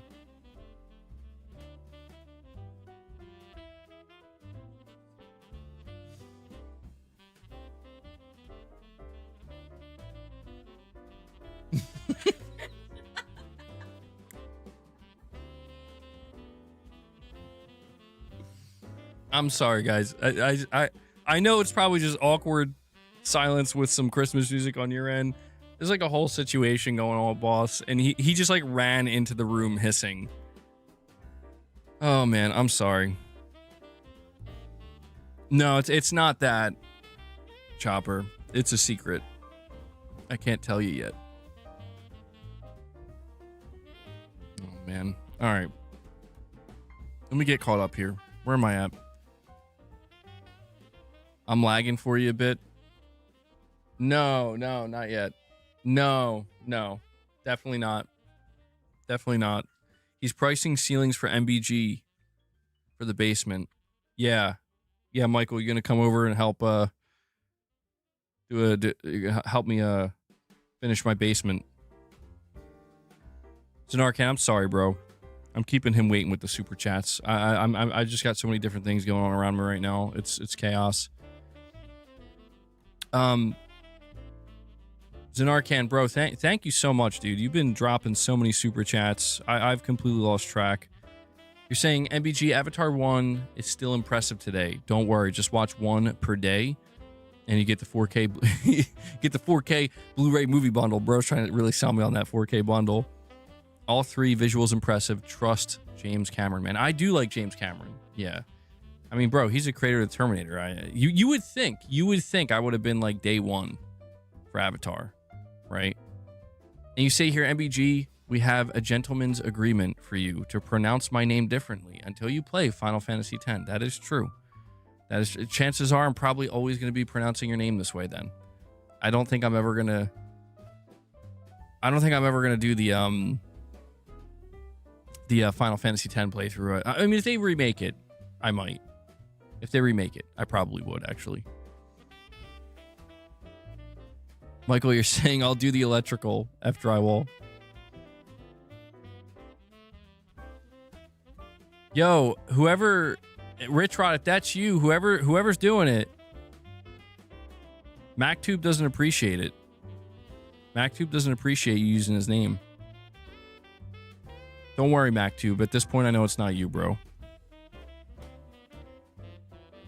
I know. And we have a super chat from Armani Pepsi Coleman. He says, I really hope... I don't mean to laugh at you, man. I'm not laughing at... We're laughing together. It's just funny because you're like, I really hope Rise of Hydra shows at the State of Play in early 2026. At least we're getting Wolverine 007 First Light. If it doesn't. Yeah, dude, I feel bad because like I feel like you go back like 7-8 months. You were sending me super chats being like, Can't, really hoping we see Rise of Hydra at Summer Game Fest. Really hope we see Rise of Hydra at, what is it? What's the other show that Jeff Keighley does? Boss, are you okay, man? At Gamescom. I really hope we see Rise of Hydra at the Game Awards, and it's just nowhere to be found. We just don't see it ever. So I'm sorry, Armani. I'm sorry, bro. Well, I mean, surely, listen, man, we have to see it. If we don't see this game in 2026, I think it's safe to say it's cooked. But I appreciate your optimism. You're like, even if we don't, at least we have Wolverine and 007. That's true. Boss is very upset and very unsettled. It's okay, boss. It's all right. Don't bite my... It's all good. Game number 5. Sorry, I'm all over the place here today, guys. Game number 5. Phantom Blade 0.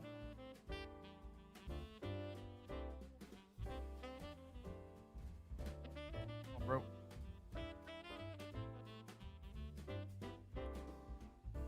Guys, hang out with boss for a second, okay?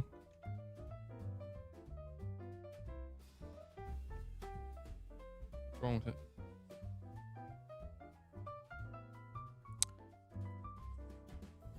People are saying my stream is lagging.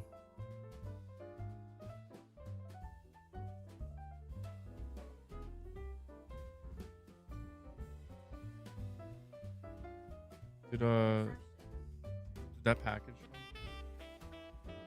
Guys, before I continue, yeah, I'll recount them, Mac.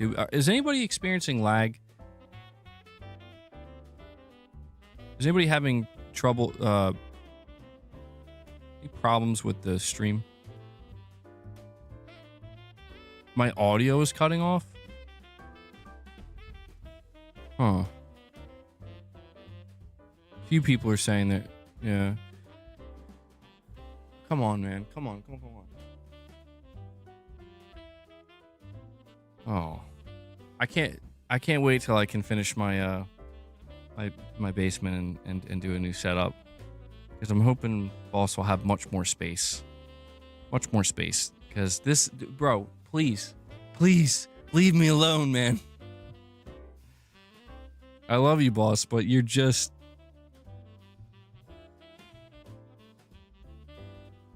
stop. All right, MacTube, got a roundhouse him out of the room. Let me get my Leon wig and roundhouse his ass. And Corey, the legend Landiga, comes in out of nowhere. He's a little late, but he's like, hey man, boss is here, I'm here. He drops 5 more member gifts. Corey, I'm no hero.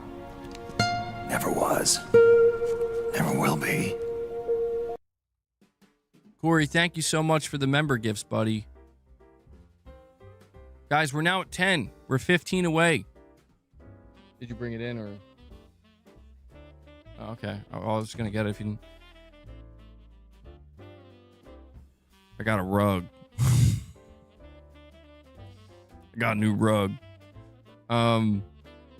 Yeah, thank you guys for the support today. If you want to become a channel member, consider becoming one. It was a big year for channel members, I would say. We had some good members content. We did some Morning with the Misses content, and hopefully 2026 will be an even bigger year. So thank you for all the support. We're at 10 members on the day. We'll see if we can still hit that goal of 25 before it's all said and done. We know why Corey does it. He does it for the boss. He does it for the boss.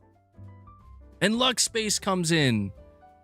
Luckspace with another 5 memberships gifted. He wants to get a real member train going here. Luckspace. This is an incredibly exciting time for PlayStation. We're feeling it. Herman said so. Herman said it's an incredibly exciting time. So Luckspace drops 5, brings us to 15. And just like that, we are only 10 away. I think we could do it. I do. I believe in you guys. 10 away from hitting the goal. It's an incredibly exciting time for MB Gangstas. Absolutely. 2026 is going to be the year of the MB Gangsta taking over. And Hellbound comes in. He's like, it's my time to shine. Hellbound drops another 5. He's keeping the member train rolling here, and he brings us up to 20 members. I don't know if I'm going to be able to give Boss treats, though. I won't lie. But I might be able to give him a Silver Vine stick. Hellbound, thank you, man.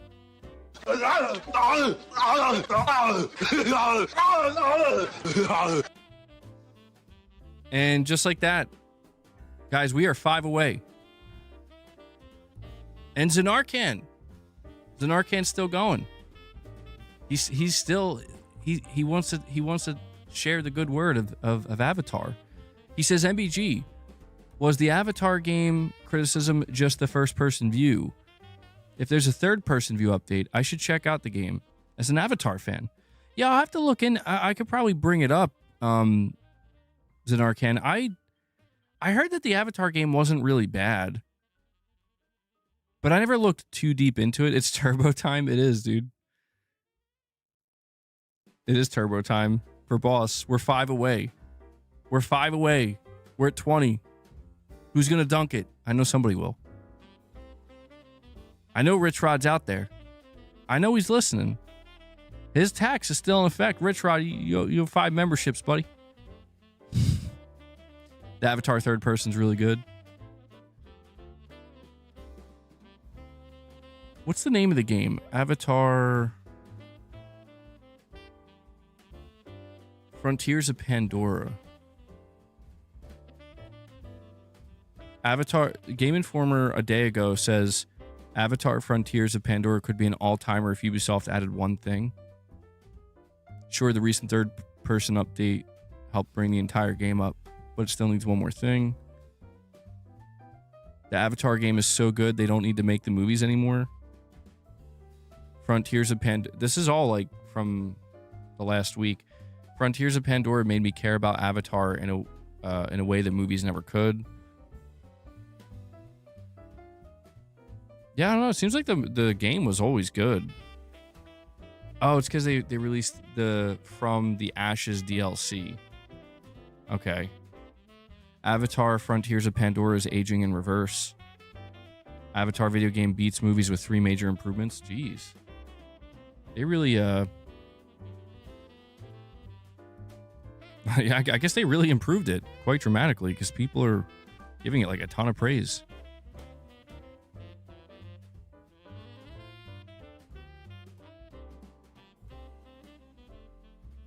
You think most of the complaints are just from basically because it's a Ubisoft game?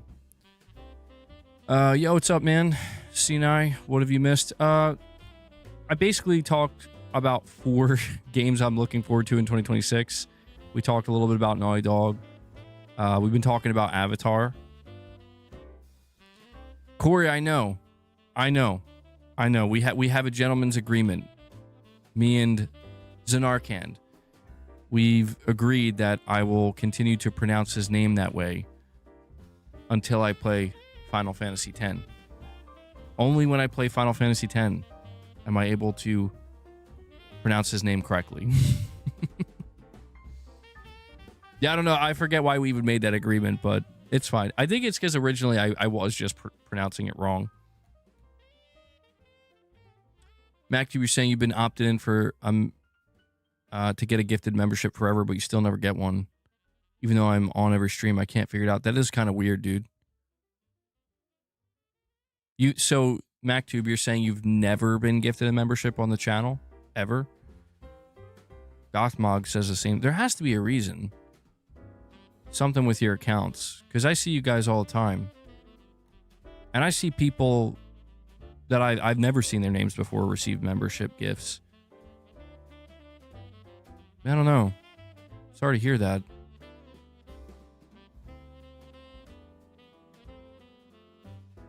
Corey, you're saying Final Fantasy X is awesome. Carl says he got one last week.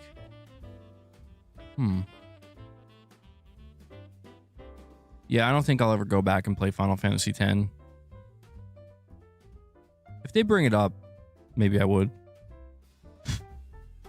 The next game, I meant to say when we were talking about, I mentioned Phantom Blade Zero, but I meant to tell you guys before I moved on to my 5th game that I was feeling inspired to replay Resident Evil 2 Remake. I talked about this briefly on my last stream, but I'll put it here again. I was there day one for Resident Evil 2 Remake when it came out, but at the time I was still playing on Xbox. I think I was playing it on my Xbox One X, actually. And I got all the achievements for it. I was actually in like a race with my cousin to see who could get all the achievements first. And I remember how much of a struggle it was for me. I'm like, man, this is not an easy game to get the 1,000 gamer score on. And so recently with the excitement from the Game Awards for Resident Evil 9, seeing, you know, Leon coming back, I was like, you know what? I don't have the platinum for Resident Evil 2 Remake on PlayStation. So maybe I'll just go for it, you know? And so I'm happy to report that I only need one more trophy, and I think I'm going to pop that trophy on January 1st. So that'll be my first platinum of the new year. Oh, dude, the 4th Survivor, by the way. Resident Evil 2 Remake, 4th Survivor. Oh, my God. So, it's some of the best games. That's like peak gaming. So good. Have you guys played this? And not MacTube, most likely Rich Rod, saying, it better not be Rich Rod who's causing me to not get gifted memberships. He's such a scum. Rich Rod, why are you calling yourself a scumbag, bro? Rich Rod is calling himself a scumbag, saying he's worse than an Xbox. I miss Concord. Even that is greater than Rich Rod. Rich Rod, don't talk about yourself like that, man. And Corey does it. Corey drops 5 more member gifts and dunks it for us, and he gets us 25.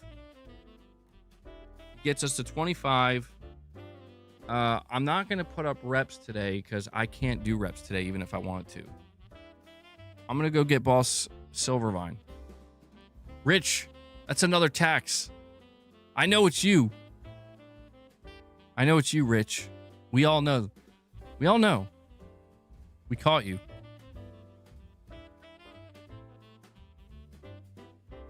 But thank you guys so much for the super chats and the member gifts. Let me go get Boss that Silvervine real quick, all right? He says it's for the boss. Merry Christmas, MBG, plus Madam BG, plus Mini BG. Thank you. Thank you, Corey. I hope you had a good Christmas too, man. All right. I will be right back.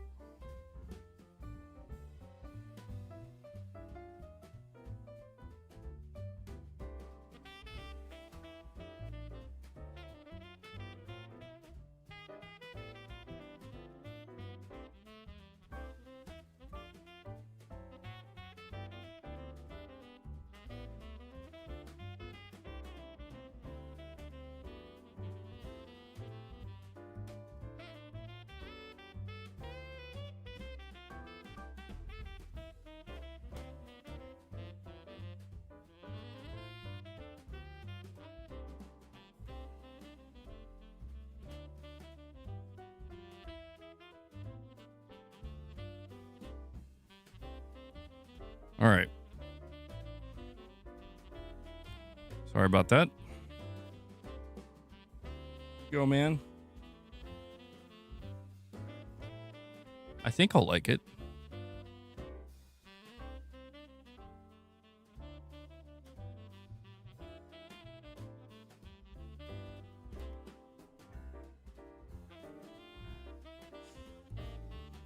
I think he likes it. This was one of Boss's Christmas presents.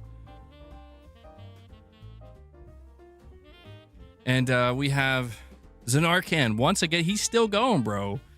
Zanarkhan, thank you so much, man. You're saying MBG, so the Avatar game got the No Man's Sky-like update from bad game to great game? Nice to hear it's getting updates for players with more content.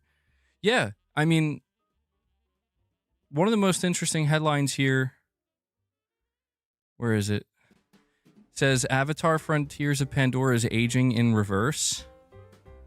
I never thought that I would love an Avatar game this much, nor that it would receive multiple years of robust content support. A newly released patch even includes a gameplay and camera overhaul, excuse me, to go with the upcoming third film's tie-in DLC. It's had so much more effort invested than movie games usually get from an industry obsessed with moving into the newest thing every other week. I've never thought that James Cameron's Avatar movies were high art. They're incredibly expensive and well executed and gorgeous, but also not really the sort of movies I normally get into. However, 2023's Frontiers of Pandora video game somehow immediately grabbed me, unlike most film tie-ins, which are quick, rush jobs that get dumped onto the market and forgotten.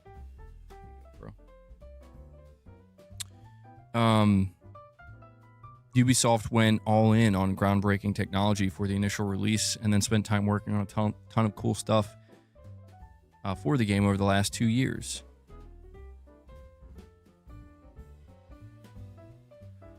Now it's telling me to create a Google account to read the rest for some reason. But yeah, it seems that way, man.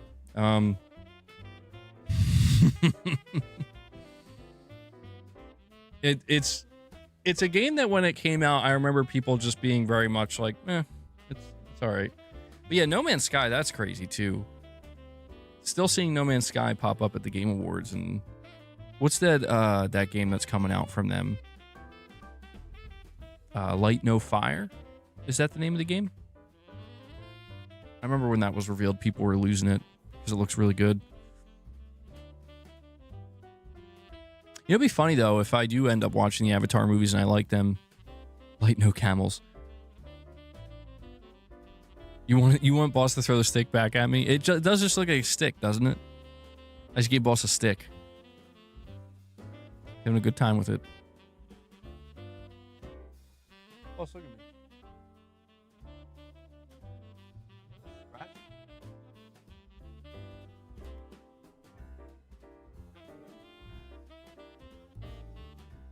Poor Boss. He's having a rough go. Yeah, I wonder if I watch the Avatar movies, if I'll like them so much I want to play the game. I should get all the trophies for Avatar.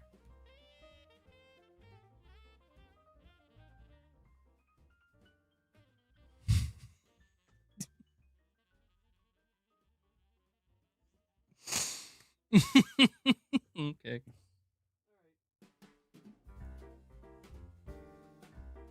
Dude, please tell me you guys just saw that.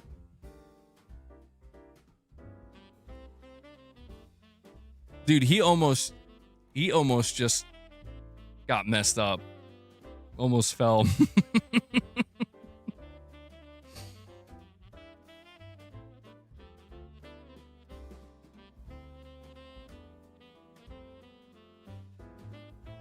Please don't hurt me, Boss.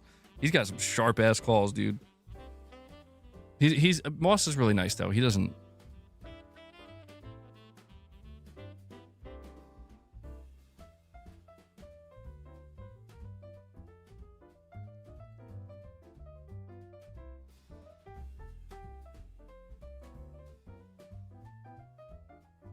He's good. He's really not aggressive. He's a good cat. I mean, he's kind of rude sometimes, but he's a good cat. Game Station News, thank you for that, buddy. Corey, I think he's listening to you, man. I think he's trying to throw it at my head. Happy New Year to you as well, Game Station. Wishing you and your family the best as well. Michael Werner, I'm sorry. I'm like sitting here. I knew I should have structured today's stream. Why do I even bother? We have Michael Werneth, a member for 26 months. He says, I've been a member for 26 months, and it says I'm still waiting for greatness. When will it come? It's kind of one of these things where, like, you already have it.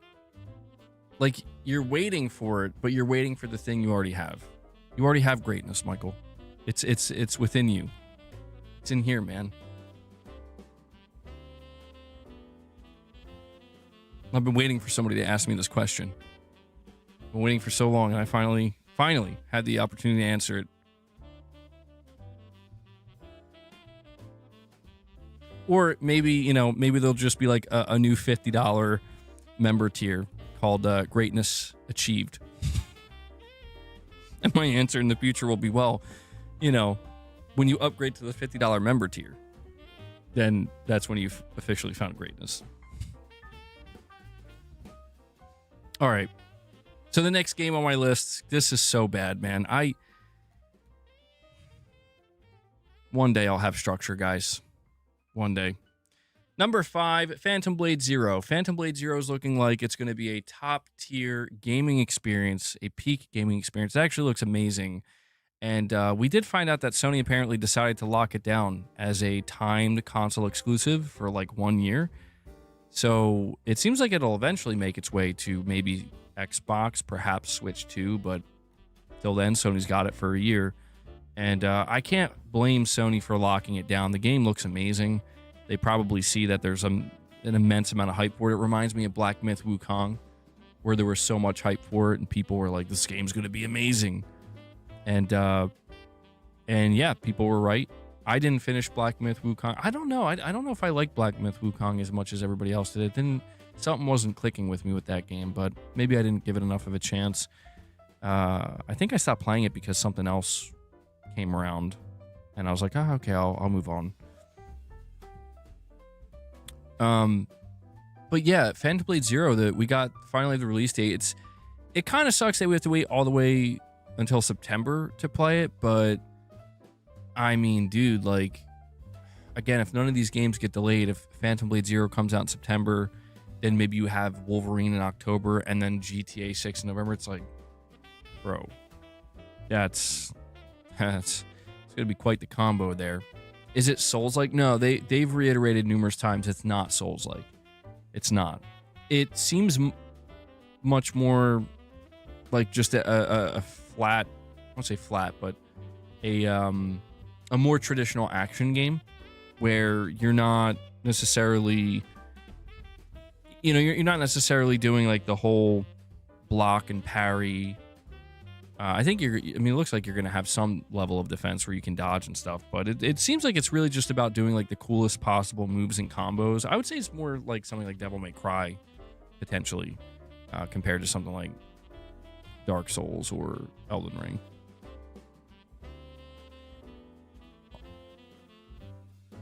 You grew up watching a lot of classic kung fu movies, so you're hoping Phantom Blade Zero can capture that vibe. Yeah, it's definitely got an interesting vibe. Every time they've shown this game, it looks more and more impressive. I mean, from the first time they showed it, if you guys remember, this game was... Sony may have locked this game down as a timed exclusive years ago, actually, because this game was shown off originally at the last PlayStation Showcase, which happened in May of 2023, which is crazy to think that come next May, it'll be 3 years since we've gotten a PlayStation Showcase. But this was one of the games that was shown off, and people were blown away by it. It was like a standout of the show, got like millions of views. And every time we've seen it since, we've seen gameplay demos. It just looks better and better and better. So I'm excited for it, man. I think Phantom Blade Zero is easily going to be one of the best games to come out next year.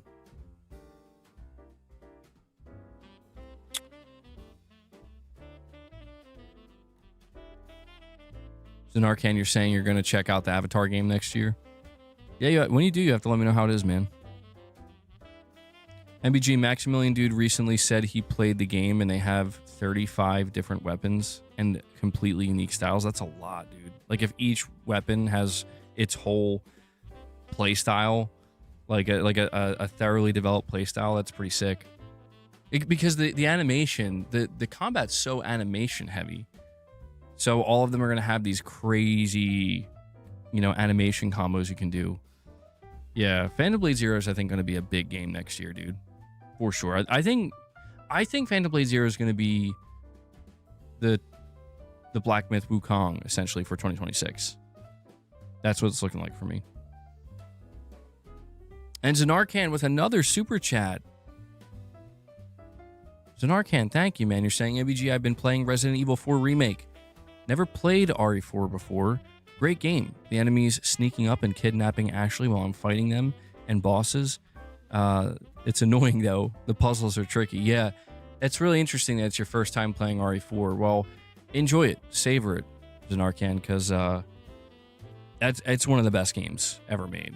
RE4 is still one of my all-time favorite games, GOAT game, and the remake is incredible. I was thinking about replaying the remake because I've been playing RE2 remake, and like I said, I'm gonna get the platinum for that. The thing is though, like, I don't know if I want to play them back to back, but RE4 it's awesome, man. And I'm glad to hear you're playing it. And I do wonder though, like, because you're saying it's your first time playing it, you're playing the remake. I wonder how you would feel if you were to go back and play the original, because I still think the original holds up, but the remake is really just so good. It's so good. I do think it's probably, well, not probably, I do think it is the definitive version.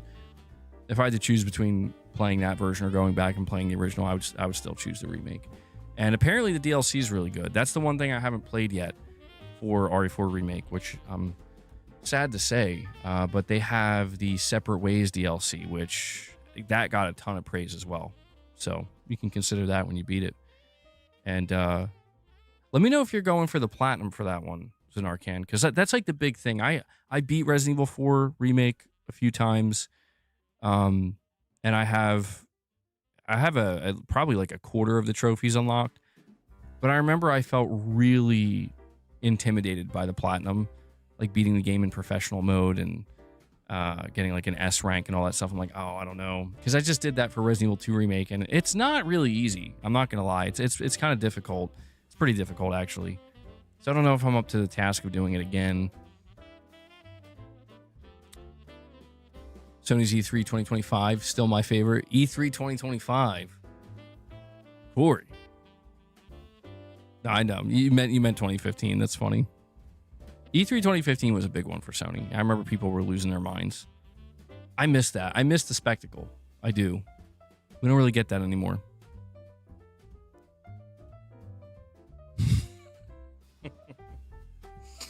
Dude, that's one of the best lines, MacTube. Dear Santa, can I get a new toy for Christmas? No, Timmy, your father's been laid off.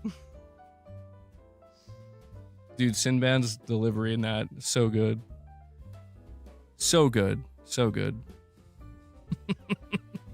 The best part is he's having this meltdown and just in this group of people. And then he starts choking that woman. He just like grabs this woman next to him and starts choking her. Family Christmas movie, guys. Jingle all the way. Watch it. The original Resident Evil games are pretty hard because of the controls. Yeah. Yeah, they don't really hold up too well. Can a bloke get a Christmas bonus? You thought Resident Evil 4 was a really hard game? It can be challenging. Yeah, it can be. Dude, when playing Resident Evil 2 Remake, or replaying it, I should say, there are times when so you have to do so many playthroughs, and some of these puzzles, bro, like, you think you have them memorized, and you're like certain you have them memorized, and then you find out you don't. And, oh, man. I don't even want to talk about it. I don't even want to talk about it, man.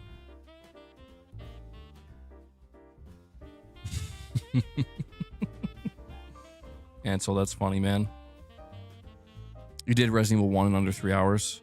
I think it was for the rocket launcher. Yeah, well, for Resident Evil 2 Remake, I had to do a second run.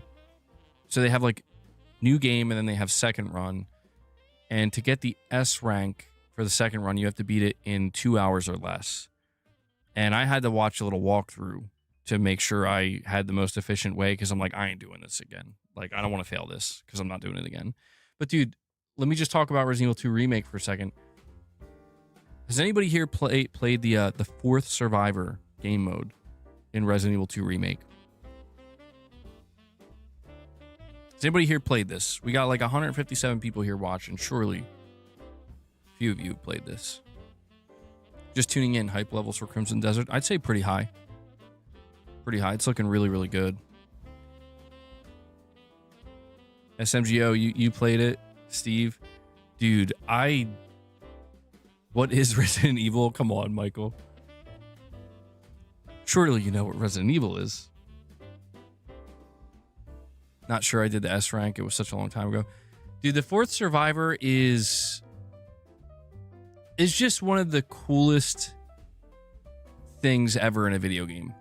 So basically, for those who don't know, well, I think most of you know the plot of Resident Evil 2, but just in case you don't, basically like Raccoon City is taken over by zombies. The T virus breaks out, turns everybody into zombies. The whole city goes. It's basically an apocalypse for Raccoon City, and there's like few remaining survivors, and a lot of the original Resident Evil games are focused on these survivors like Jill Valentine, Claire Redfield, Leon Kennedy, getting out of the city and escaping the city, because at some point the city gets, I don't know if it gets like nuked or something, but the reason they call this the fourth survivor is because there's an Umbrella operative named Hunk that he's like really mysterious, and he's in like the final, I guess, countdown of the city. Like the city's just been completely overrun and he has to escape. And basically in the game, what they end up doing is they start you. So there's like different sections of the game. There's the Raccoon City Police Department. There's the sewers. There is the parking garage. And these are all like kind of interconnected. And they start you like deep in the sewers, and you have a set amount of gear. You have a shotgun, you have a Magnum, and you have a certain amount of ammo, a certain amount of healing items, and you are just bombarded. Like you have to make your way through all of these enemies, and you have to basically go through almost the entire game in like one run. And the further you go, the more difficult the enemies they throw at you, and it's literally one of the most intense things ever. And I completely forgot about it, and I was just, I don't know, it's super impressive. It's really difficult and stressful, but the music, Hunk just being so mysterious and badass, it's so cool. It's so cool, man. Like one of the best things ever, honestly. I don't know if I'm like buttering it up too much, but it's just such a cool thing they added to the game, because like one of the cooler things is when you're going through it, and when you're going through the sewers, when you're going through the parking garage, when you're going through the police station, this is like after Claire and Leon already escaped and they're gone, and everything is just, it's this really isolated feeling, like everybody's gone, like you are literally the last survivor in this entire city, and you are desperately trying to make it to your extraction point. It's so fucking cool.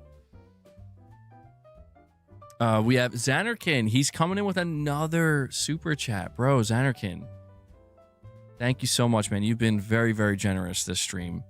You're saying, EBG, I'm up to chapter 16 in Resident Evil 4 Remake, then the story DLC. I may get the platinum. I need your opinion on RE4 OG. Is it worth playing it later? What was the reason for the criticism for RE3 Remake? I've not played it.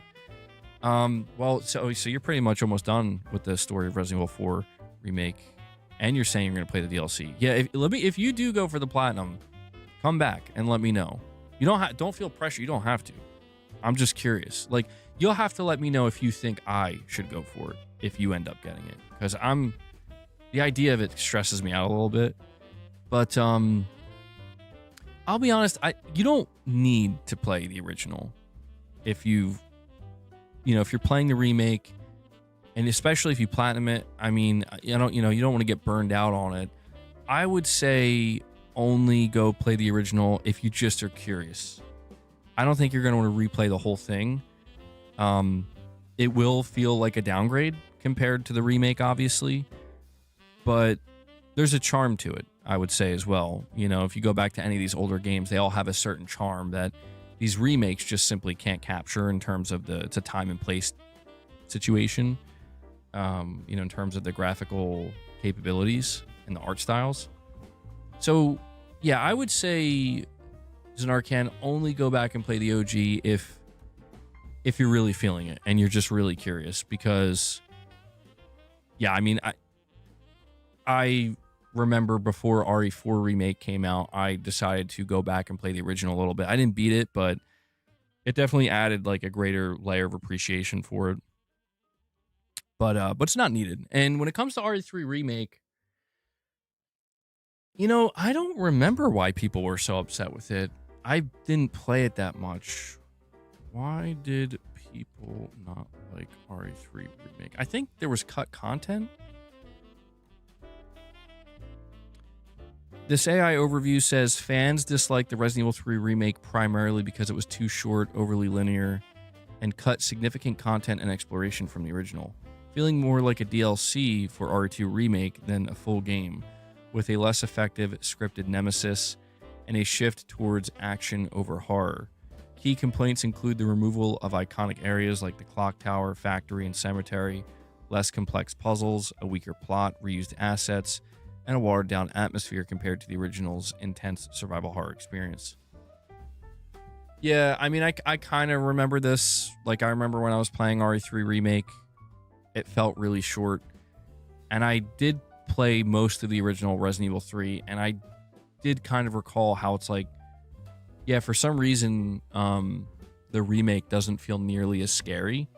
And Nemesis was still pretty scary, but yeah, the big thing for me is I just remember it being very, very short. I'd have to replay it again, though. I remember with Resident Evil 3, I just felt differently towards it compared to RE2 Remake, where with RE2 Remake, I felt the need to like keep playing it and doing multiple playthroughs. With RE3, I just was like, I played it once and I'm like, okay, I don't really want to do much else here. But it might, but if you've never played RE3 before, it might still be worth playing. And we have Orange Crush Gaming, a member for 67 months, dude. Orange Crush Gaming, thank you so much for being a member for that long, bro. So you have your 5-year badge. Love to see it. You're saying, MBG, what game will you play next? I hope it's Mafia the Old Country. It's short and not open world. You should be able to beat it quick. Well, you're in luck, Orange Crush Gaming, because that's literally the next game I'm playing. I have it installed on my PlayStation right now. I just installed it yesterday. In fact, I have the disc of RE2 Remake right here because I took it out of my PlayStation to install Mafia the Old Country. So I guess you read my mind on that one, man. And that's going to be the next one. I'm trying to like plan out. So basically the way I'm looking at it going into 2026 is I'm going to platinum RE2 Remake day one. King Sam says Sekiro next, bro. You guys are never going to let me live that down.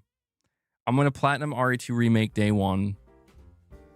And then I'm going to play Mafia the Old Country. I'm going to try to go for that platinum. And then from that point forward, I actually don't know what I'm going to play after Mafia. I just know that there's like a small gap, a small window of time between, I guess, like January 1st and February 27th. Unless I end up playing Neo 3. I don't know if I'm going to play Neo 3. That's going to be determined by me trying out the demo. If I play the demo and I like it, I'll probably buy it and play it. If I don't, I'll probably pass on it and just wait for Resident Evil 9. But the idea is I want to try to fill in the gap that is January 1st to February 27th with as many different games as I reasonably can play in that time and maybe platinum. Because once I play Resident Evil 9, to me, Resident Evil is what kicks off the year. Which it feels weird because that's like it's like by that point we're nearly in March, but I was looking at the releases coming in January and February, and I'll have to look over February again, but I didn't really see anything there that felt like I must play this day one, maybe except for Neo. So For me, RE9 kicks off the new year, and once that starts, I don't think it stops. That's the thing. From that point forward, RE9, I'm going to be fighting for my life probably every month after that to try to keep up with the game releases that are coming. Because as you can see here, I'm only 5 games deep into my list here, and I'm probably going to have to speed this up a bit because I'm really running behind with this list. But yeah, man, I feel like I was going through like a weird period there for a little bit. Yeah, Silent Hill F is another one that's on the back burner. You know what's weird about Silent Hill F is like I don't know if I am gonna play that. I don't know why. There's just something about it. Like I was excited for it, and then it came out, and I feel like I don't know, like something just like a switch flipped. Where it's not because I think it looks bad or something, but I guess I just feel like there's other games in front of it right now for whatever reason, which is weird because Silent Hill 2 Remake was my game of the year. I don't know. I guess it's because, to be honest, and maybe this is a bad reason, but I just feel like I'm not gonna like the character and the characters of this game. Like I feel like I'm not gonna. I just feel like it's not gonna resonate with me. Where the story, from what I've heard, is pretty good, but I don't know. There's something about it that I'm like. I played Silent Hill 2 Remake. I loved it. I love James Sunderland's story. There was a good amount of action, good amount of horror, perfectly balanced. And I guess what I'm saying is like, I don't think there's any chance that Silent Hill F gets anywhere close to being as good as Silent Hill 2 Remake for me. And because of that, I'm like, I don't know.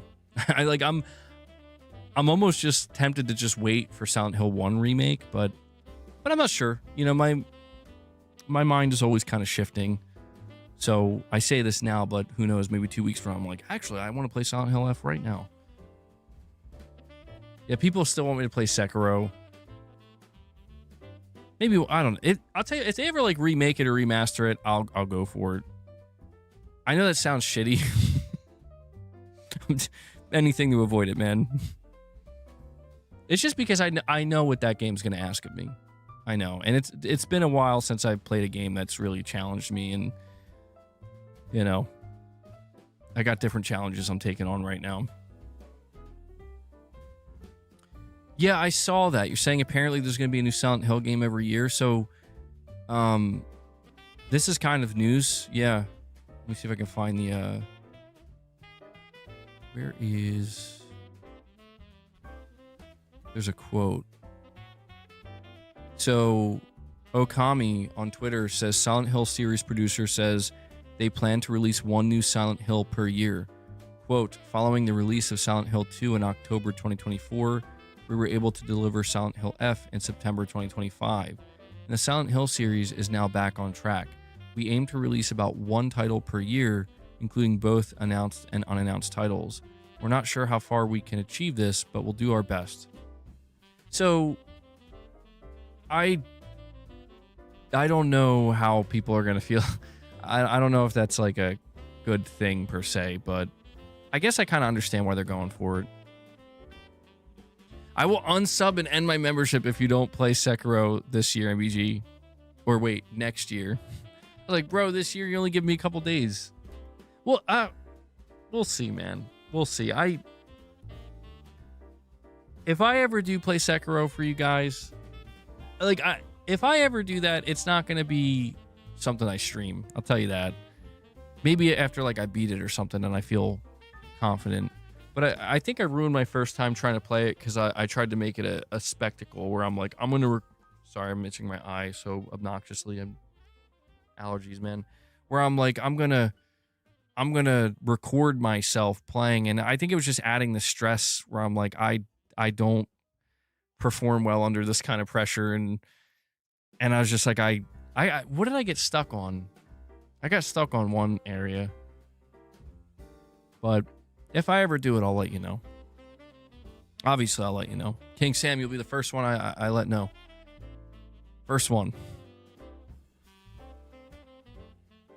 You could post your thoughts in a video like the old days. Yeah, it's harder to do that because I put all my thoughts into my streams. But yeah, I I should get back to doing that. Well, speaking of Pragmata, let me continue with my list here because I'm really taking a long time. The 6th game on my list, Tides of Annihilation. Okay, so another game for the 2026 Spotlight. Had to put Tides of Annihilation on here. We just saw this again recently at, I think it was actually at a Xbox showcase event, partner showcase. And we got another trailer. We got some gameplay last year. It was at a State of Play. This game looks really promising. It looks like it's going to be a spectacle of a game. And I just feel like we're seeing more of these types of games, these just kind of action-oriented, over-the-top, but not in a cringe or, annoying way. It's something that actually looks cool and looks interesting and looks, I would say, looks different enough, right? Where the world of Tides of Annihilation, just the overall visual aspect of it, it looks impressive, but it kind of looks striking as well, and the combat looks really fun. So as of right now, this game is apparently set to come out in 2026. This is one of those games, I will say, that I think could get delayed out of 2026. But then again, we really don't know how far along in development it is.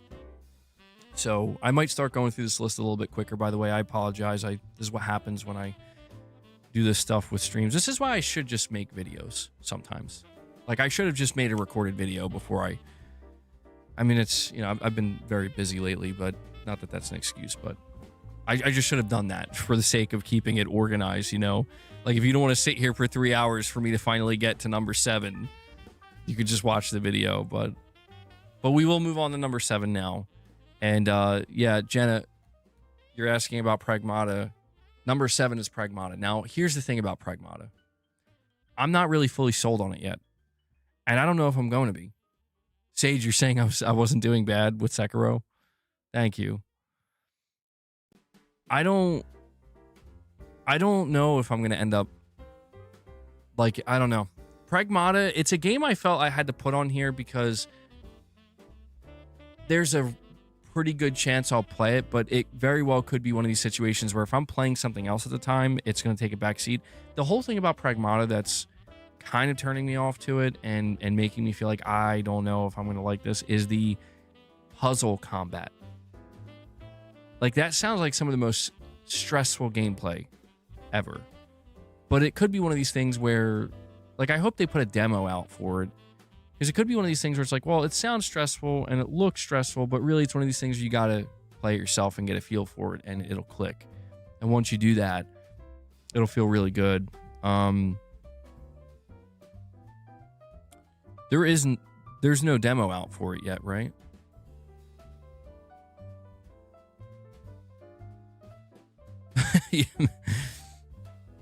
Michael's like, I get that, but we like talking to you, though. Yeah, I know. I like talking to you guys, too. You were kind of sold after playing the Pragmata demo. Oh, yeah, they released it on Steam. I forgot about that. It's not on console yet, I don't think. Oh, yeah, I forgot. That is on Steam. Yeah, I mean, if they released the demo on PS5, I would like to give it a shot. What do I think about Zoopunk? I actually think it looks really cool. Yeah, I remember seeing the trailer for that game. I was like, what? What's going on here? That trailer was a wild ride. Oh, look, there's a bunch of geese outside. Looking awfully intimidating over there. Corey, did you send them my way? You're totally excited for Pragmata, but as someone who finds it hard to multitask, I'm wondering how we'll be doing with the puzzle combat. Yeah. I mean, that's the thing for me, is I'm not a big fan of puzzles in games at all. Puzzles really stress me out a lot of times, and it depends on how difficult they are, but I just don't like really challenging puzzles. But I don't know, man. The idea of trying to do puzzles while combat is happening and like you have to complete the puzzle to execute your move. Yeah, I would really just have to, I think, try it myself and get an idea of like what that flow feels like. I will give them credit, like that's very different. I don't know that I've ever seen that in a game before. I don't know if it's existed prior to Pragmata. I feel like it probably did, but if that exists somewhere, I'm not sure which game it exists with.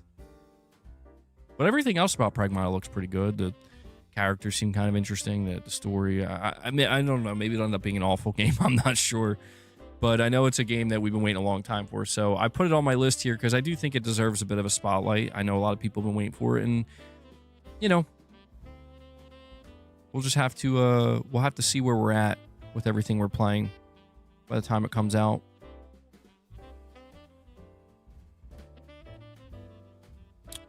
Saying it was very manageable. It's not that complicated. Yeah, I'm probably overthinking it. They probably didn't make it that difficult because there probably is some kind of threshold where you make it too difficult in the middle of combat. Yeah, no one's going to like it. It's Snake. It's not really puzzles. Yeah, we're overthinking it here.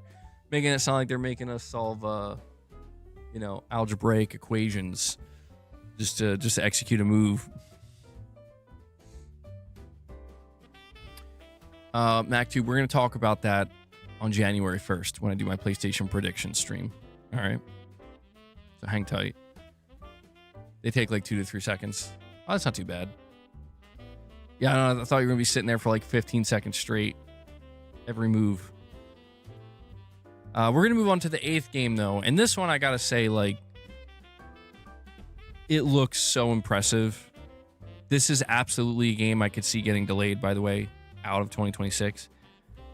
But the number 8 game here on the list is Control Resonant. Now, this was revealed at the Game Awards. I think it was a standout title of the Game Awards, and it is apparently slated for 2026. Again, I could very well see it getting delayed, but I really like the direction they're going in with Control. It was very unexpected. I really didn't know exactly what I was even hoping to see with Control 2. I guess I was kind of taking this approach of, hey, whatever they show me, I'll probably like.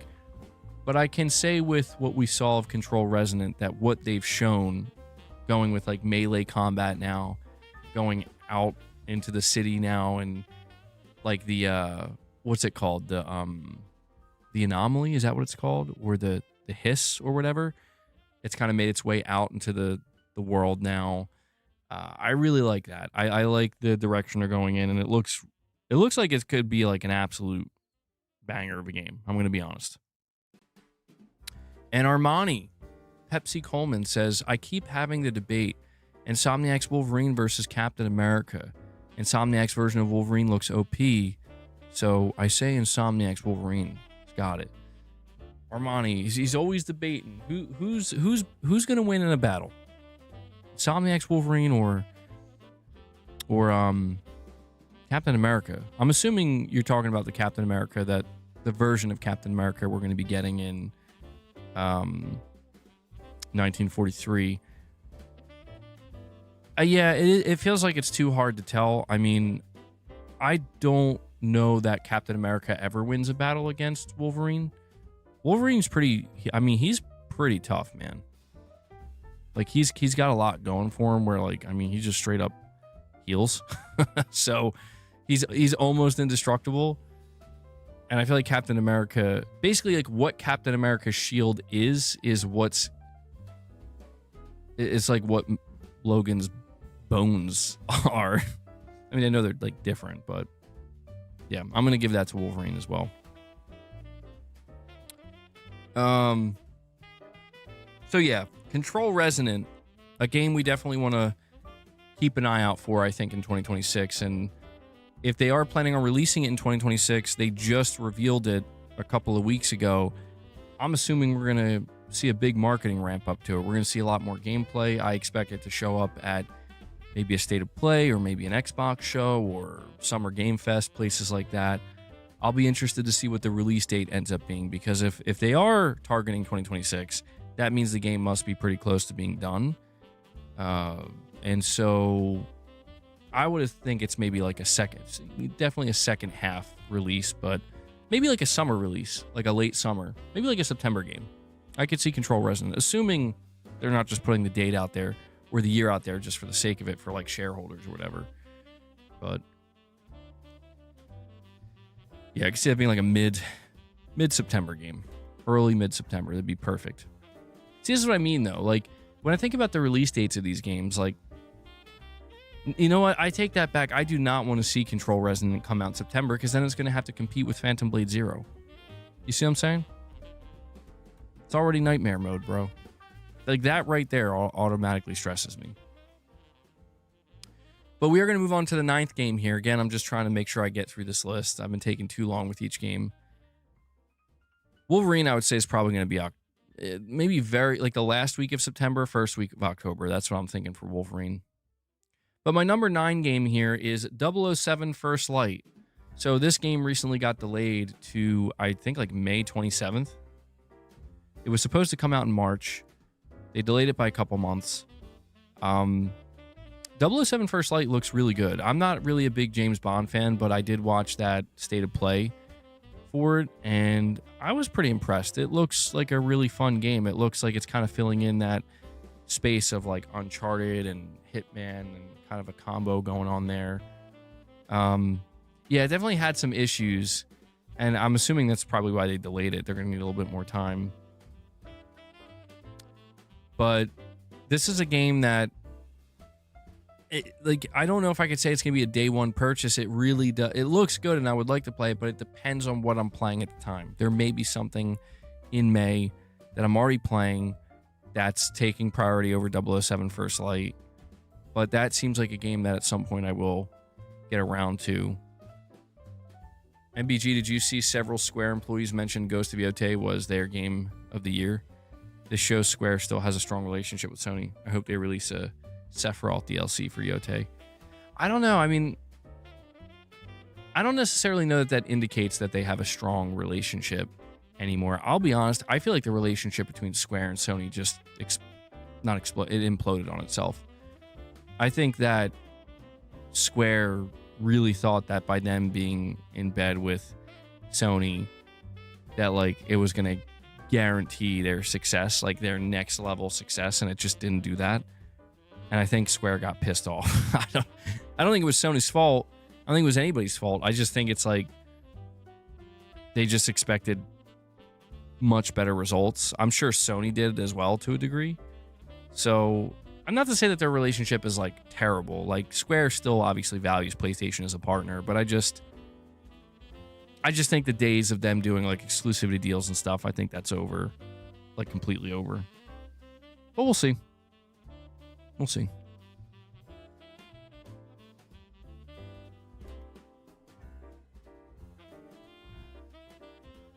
All right, let me check. So yeah, we have 007 on this list. Next up, where are we at? We're at number 10. Number 10, Onimusha. Another Capcom game slated for 2026. I don't remember. Got a release date yet.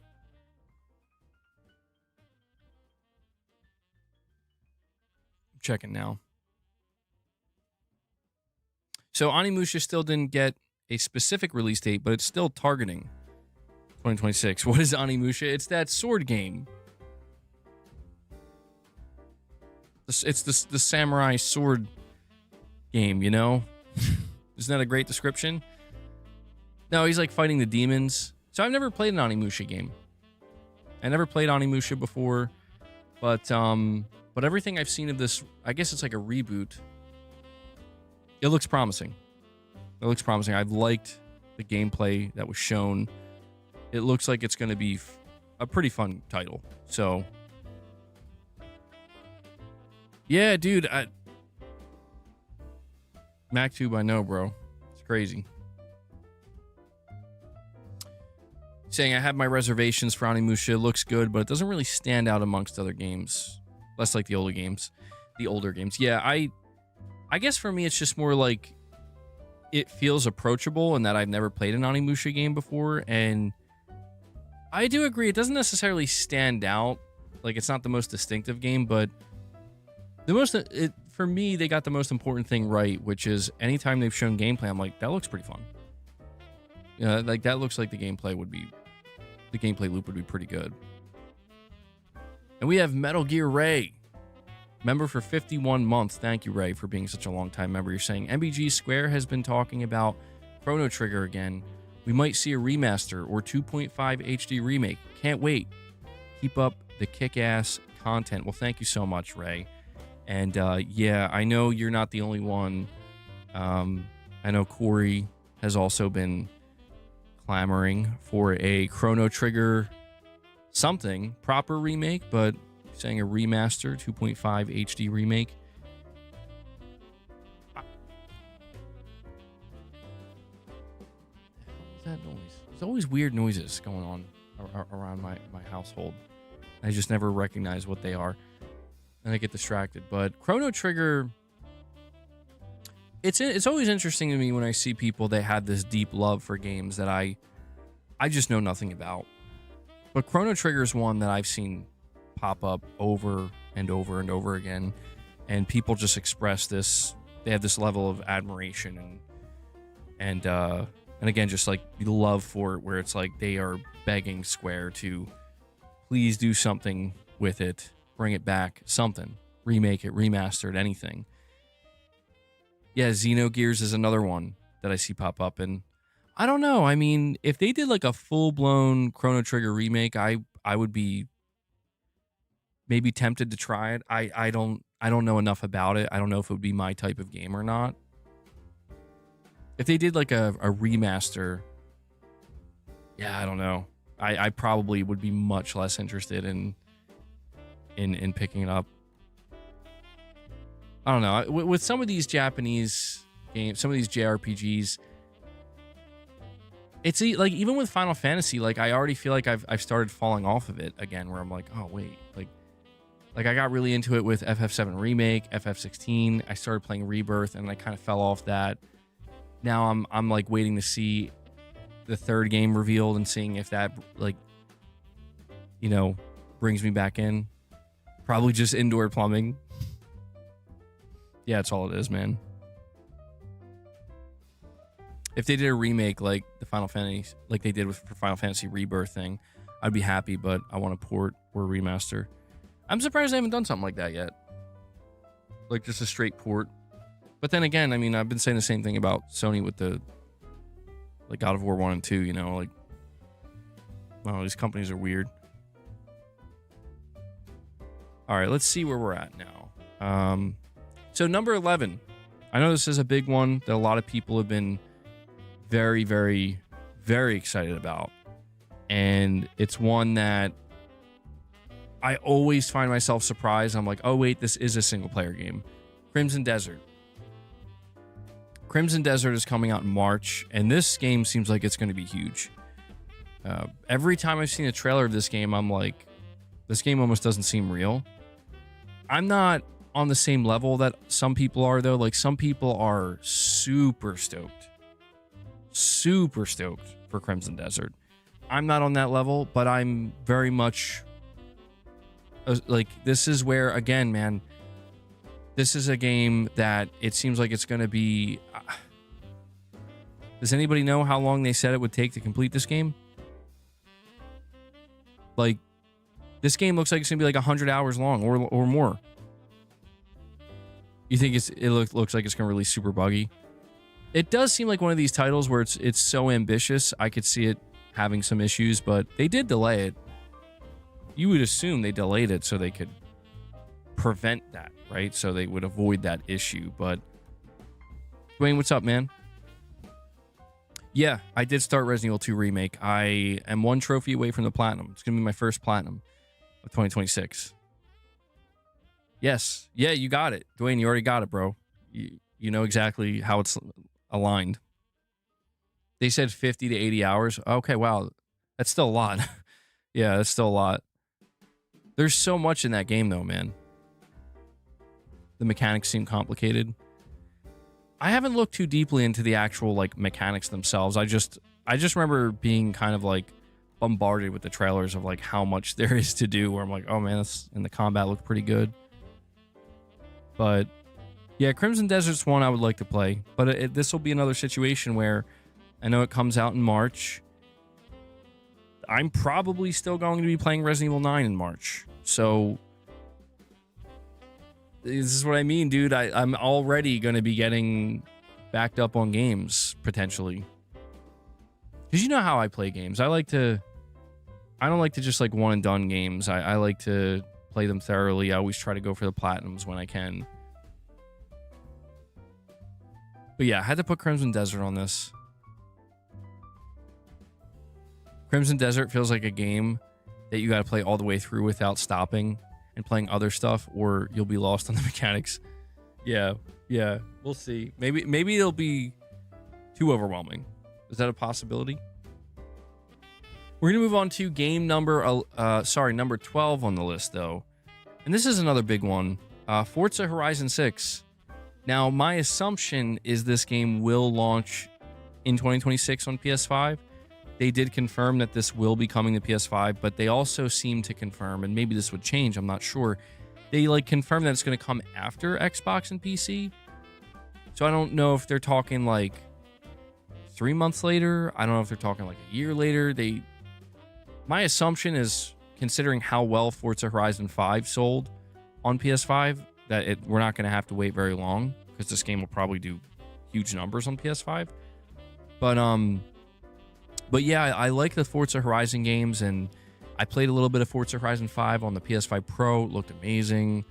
The Forza Horizon games are the perfect blend between feeling a little bit simish, but still mostly arcade, and like finding that perfect balance. You think Forza's going to be day one on PS5? I would be surprised if it's not. I'll be completely honest. I would be quite surprised if Forza Horizon 6 not day one on PS5, only because, again, out of all the games that they've released, Microsoft that is on PS5 so far, I think Horizon 5 did by far the best. So if there's any game they should probably try to make sure is there day one, even like more than Halo, probably Horizon 6. But if I have to wait, I won't mind. I'm just glad to hear that it's going to be coming to PS5, and it's going to be set in Japan, which is really sick. So yeah, Forza Horizon 6 could be, like the best Horizon game they ever make. So I had to put that on this list. Yeah, people still sticking with GT 7. I struggled to get into GT really. I think it's too much of a sim for me, but maybe with GT 8, whenever that comes out, maybe I'll try to get back into it again. The thing I've always liked about the Horizon games is they're just very approachable.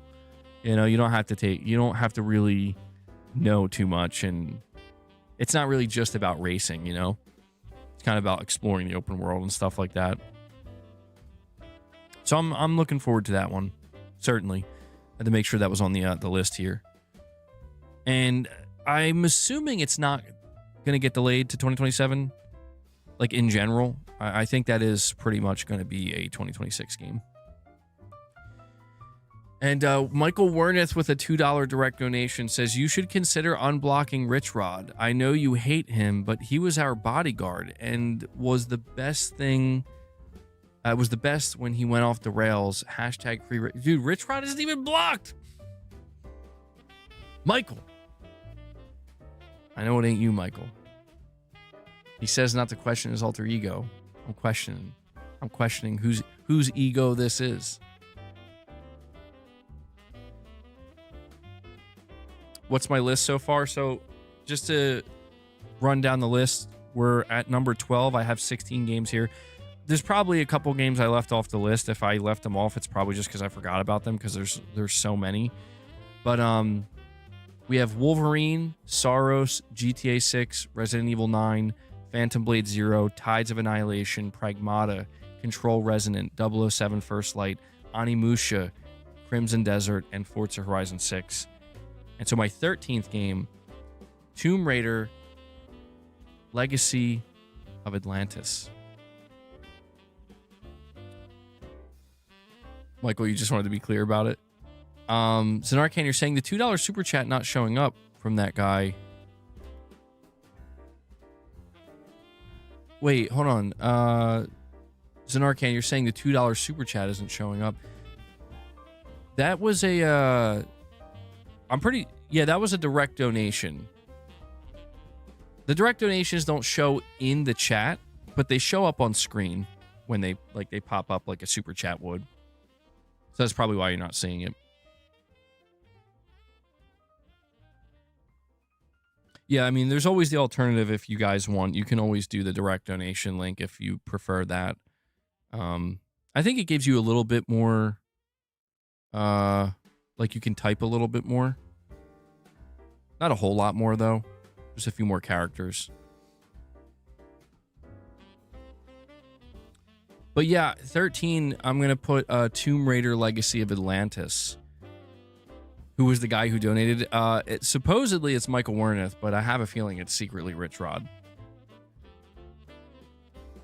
Rich Rod, for some reason, believes he's been banned, but he has not been. So he's like, I don't know. Rich Rod's going crazy, bro. We still love you, Rich Rod. We just need you to chill. We just need you to be good, behave, man. That's all. Jake, you're saying MBG just got the Ghost of Tsushima Platinum. Now Yote with two more trophies to go. Well, congrats on that, Jake. Yeah, Tsushima's Platinum is a good one. Yote's a good Platinum, too. And Armani Pepsi Coleman, who uses his member milestone chat, he says, who do you think is stronger? Insomniac's Wolverine or Captain America Civil War? Captain America in Civil War, he's pretty strong, right? I don't know, man. I feel like it's still got to be Wolverine. I feel like Wolverine's one of those... He's one of those characters that's like... I mean, I don't know if there's actual like rankings for this stuff, but he's got to be in like the top... I was going to say like 5, but probably like 10, because there's so many different characters, and some of them I know are like ridiculously powerful, but... I don't know, man. I'm gonna say Insomniac's Wolverine. Well, hold on though. Hold on. There's one other thing I want to add to this.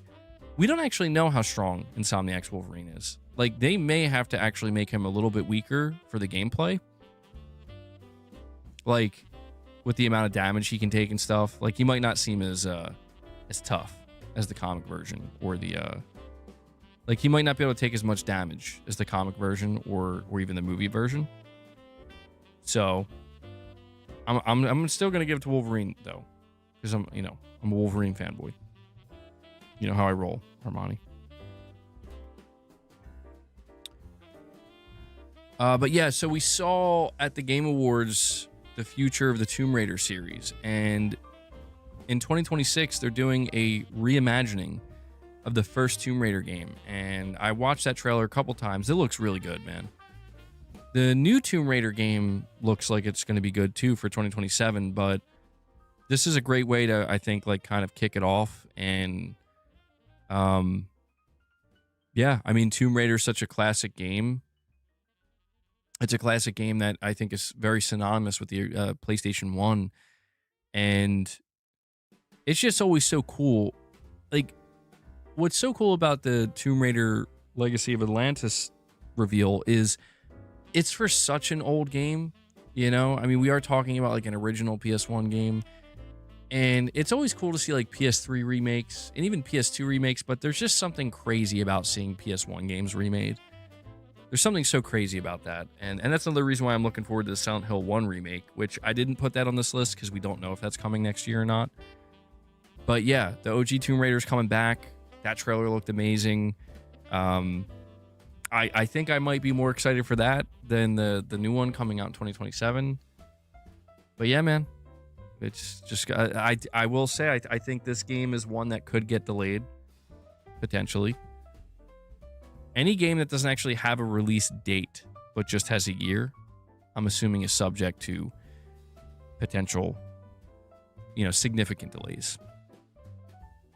And we have 3 more here.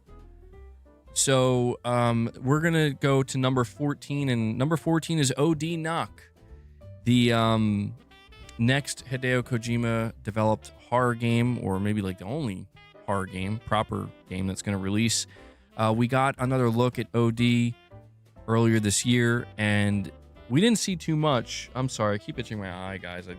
Something's irritating my eye real bad, making it itch like crazy. But we got a closer look at this game, and there's still a lot of mystery and intrigue surrounding it. We still don't know what exactly this game's going to be, but it looks promising. Zanarcan, you're saying, MBG, I prefer my multiple super chats method. No, that's cool too, man. That's cool too. I just, whatever you're comfortable with, you know, if you prefer super chats, by all means, can, you know, super chat your heart to your heart's content. I appreciate it. I appreciate all the support you guys show. Look up Death Battle Wolverine versus Raiden when you have a chance. I feel like I watched one of those before, or a few of those, with like Kratos and somebody else. I think it was Kratos and Wolverine or something. I don't know. It's crazy. Yeah, boss is chilling. But yeah, man, OD is one that I had to put on here because I'm assuming, if I recall, this game was confirmed for 2026. Somebody correct me if I'm wrong on that. And I think it's going to release everywhere. It's going to be a different type of experience. I'm assuming I'm going to like it. I mean, everything I've seen of OD looks good so far. It's just exciting to finally get like a proper horror game that Hideo Kojima's directing. You know, we got to see what he was coming up with PT. We never got to see what Silent Hills was going to be. So I feel like this is kind of the next thing, right? This is finally we're getting it. So had to put OD on the list here at number 14. We have 2 more here. No, we have 3 more. I'm sorry. We have 17. Oh, man. Now, this one I had to put on the list because I think it's going to be a bigger title for Sony next year. I don't know how it's going to be for me. I did play the beta for a little bit, Marvel Tokon Fighting Souls. It was funner than I expected. I was having a good time, and I held my own better than I expected, but it was a bit much, you know, the 4v4. I don't know how people are feeling about Marvel Tokon now. It seemed like it had a ton of hype when it was first revealed. Now it seems like maybe it's kind of, you know, it's simmered down a little bit. I don't know, but it's because I feel like they're not really revealing much more about it. Like they're not revealing new characters or anything. So I don't know if people have softened on how they feel about Marvel Tokon, but I do think it's going to be a bigger game that Sony puts out next year. And this, I will say, of all the games that are on this list, I don't want to say all of them, but this is definitely one of those games where I'm unsure about it. Like, I'm unsure if I'm going to be a day one buyer and player of this game. I think I had to see more character reveals before I can really get that excited. I mean, I want to see them bring Wolverine to the game. You're loving Marvel Tokon after playing the beta, waiting for more character reveals, though. Yeah, I think that's the thing they really need to do at this point. It's not at EVO, so I suspect it to be a bit further off than we think. Yeah, I mean, this could be another game that gets delayed out of 2026. The fact that, again, they haven't really revealed too much yet tells me that they're still working on it. But yeah, I think this has the potential to be, you know, the biggest fighting game that comes out next year, certainly. So there's Marvel Tokon. And we got 2 more here. We're going to wrap this up. Number 16, I have to give to Fable. Fable is one of these games I've been hearing about for so long. I'm unsure of really what to think of it at this point. The gameplay that they showed, this very brief gameplay of Fable, it looked okay. It looked a little rough, but this game, it's I'm in the middle with Fable, but at the same time, it's like I like Playground Games and I appreciate them as a studio and I appreciate what they've done with the Horizon series, and I want to like give them a chance and I want to see if they can actually make the comeback for Fable real. And this is coming from like a non-Fable fan. I'm not going to pretend to be like a huge Fable fan. I'm curious to see if this can work for them. It's rumored to be canceled. I mean, I remember hearing that it's a very expensive game. Like it's cost them a lot of money. So it's been in development for a long time. But I imagine this is one of those things where they probably are far enough along in development where they're like, we gotta try to make a return on this somehow. We gotta get something back for it. But I don't know. You know, I'm mostly curious at the fact that as Playground Games, they don't have a history of making action RPG games or just RPG games in general they're, you know, they're only known for Forza Horizon. So if they can pull it off, that would be very impressive for a studio that you know, like Playground that's never done it before. But I don't know if it's having issues or not. All I know is it's been in development for so long. Apparently it's coming next year. I think that's going to be a day one PS5 release. So, you know, it's not the highest game on my list, but it's something I'll definitely be looking out for. And we'll see if it ends up actually coming out next year. It's supposed to. So, and then the final game here, this one I'm actually kind of really looking forward to. Lego Batman Legacy of the Dark Knight. This game looks way better than it has any right to look. It looks like it's going to be a proper Batman game. It looks like a Lego Batman game with like Arkham style combat. It's going to be covering all the movies, it seems, and everything I've seen of this Lego Batman game actually looks really good, and I'm stoked, man. So that's it. I think that game's coming out in May. I think that might be a day one buy for me. But yeah, these are just all the games that I would like to play or am interested in playing throughout 2026, assuming none of them get delayed. And it's an overwhelming amount. It really is. It's an overwhelming amount. But just goes to show, man. I mean, we are, I don't know. We're going to be drowning in games. A lot of people are already drowning in games. And it just goes to show, I think, that when people talk about, you know, there's so much negativity. I did talk about GTA 6 Tarnished. Yeah, you may have missed some of the earlier games. So I'll run down the list one last time. These are all the games I have listed.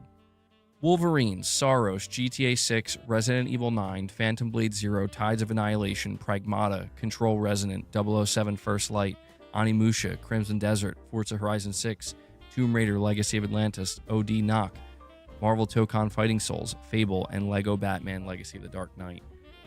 Oh, that's another one. Does that Blood of Dawnwalker? Oh, I think I forgot that. Hold on, when's that coming out?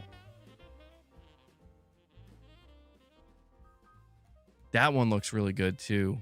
Yeah, okay, so that's another one we have to add to the list. Blood of Dawnwalker. No specific release date, but is set to launch in 2026. Oh, Bandai Namco is publishing it. I didn't realize that. Rebel Wolves is making it. Yeah, this looks really good. So that's 18 games, a marathon. I mean, yeah, we could throw that on the list. I'm still totally up in the air with Marathon. I don't know if I'm going to be playing Dustbloods. I don't know if I'm going to be playing that. Oh, we forgot to put Half-Life 3 there. Yeah. Oh, you know another game that I got to throw? Oh my God, dude. Another game I got to throw on this list. Holy shit. The Halloween game. You guys remember that one? That was revealed at, I think it was Sony's September State of Play. The asymmetrical Halloween game where he plays Michael Myers. For some reason, that got a release date of September. So it was like a year away, but that looks really good. That looks fun. There's a new Plague Tale game. Dude, there's too many. 2026 is about to be the best year in gaming history. It's looking, I'm telling you, man, something's got to give. I'm like feeling certain that some of these games are going to get delayed completely out of 2026. Witchfire looks sick. I'm sure there's plenty of games I forgot. Yeah, there's a couple I'm also looking forward to that I forgot to put. Gears of War E-Day, I mean, if that comes out next year, I might. I don't know. I'm a little bit. I could see myself playing it, but that's one of those games where I'm not sure. Like, it depends on the timing of release. I already feel too overwhelmed, you know. Yeah, 007 was delayed into May. But there you go, man. The general takeaway here today, the general takeaway is 2026 is looking pretty good. Looking pretty good. No, really though, it's going to be insane. I'm trying to prepare myself. I told you guys, like, one of my goals in 2026 is to play more games, just flat out. But while also trying to understand that I like to play games thoroughly. I like to platinum games. I like to take my time with games. I don't want to rush it, but you know, it's gotten to a point where I have to like plan. I'm trying to like plan it out, you know?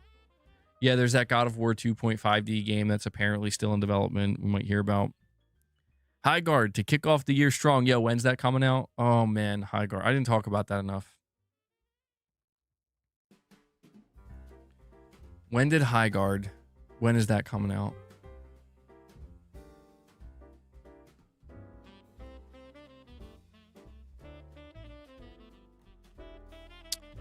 Oh, January 26th. Oh, wow. Yeah, you're right. What are they thinking, man? Like, look, I'm not trying to be rude. And I'm just getting to a point where I feel bad for some of these developers. But it's like,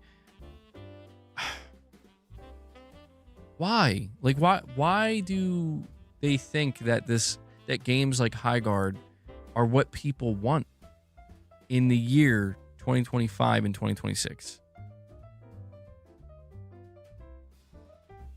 But I don't know. I mean, does it look that bad though? Does it look that bad? Because I've been seeing people have this conversation where like, well, it's actually not that it looks that bad. It's just that it shouldn't have been the closer for the Game Awards. The fact that it was treated with such high, it took a really coveted spot in terms of big industry reveals, and it's like one of the most generic looking games. I feel like that actually hurt the game really badly. Like way worse than anything else could have. So I'm not sure what's going on there.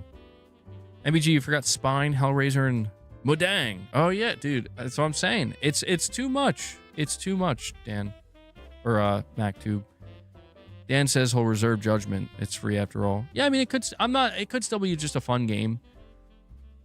But it's just weird seeing the placement of some of these reveals where it's like, I'm not trying to be rude, but it's like, what did you think would happen?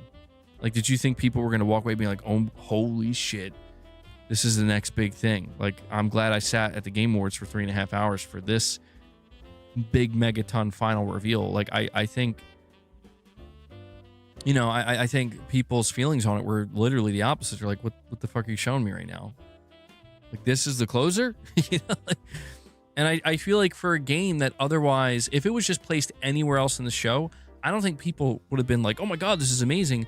But I don't think people would have been like, this is awful. I think people would have just been like, maybe. I don't know. And I feel like that's a better response overall than what you're seeing now, where people are like, tisk, tisk. MBG, don't rush playing games. Be immersed in the game. Appreciate the story, gameplay, music, etc. Decide if you're going to get the platinum. And then move on to the next game. Thank you. Thank you for that advice. I think that's exactly what I'll do. That sounds good to me. Yeah, I don't know, MacTube. It's going to be tough, man. You know, how's that saying go? When you have money, you don't have... you can have money and you can have energy, but you won't have time. When you have time, you won't have... You have time and money, but you won't have energy. When you have energy and time, you won't have any money. It's kind of funny. It's like the 3 phases of life. When you're a kid, you have the energy. When you're young, you have the energy, but you don't have, and you have the time, but you don't have the money. When you're like midlife, you have money, but you don't have time. You have energy, you have money, you don't have time. When you're later in life, you got money, you got time. Now you just don't have the energy. That's so depressing, but I feel like it's kind of true, right? Who designed it this way? Why is it like this? But yeah, guys, we'll chat for like another 5 minutes. We're going to do like a last call here. All right. If you want to drop any more support on today's stream, we hit 25 members. Thank you for that. If you want to drop any more member gifts or become a member, now is the time. If you want to drop any more super chats, any more direct donations, feel free to do so now. Make it 15 minutes. We get 5 more members. I'll make it 15 more minutes. 5 members get you 15 minutes, Tarnished. Don't worry, I'm joking too. I have a lot to do. Yeah, I'm tired.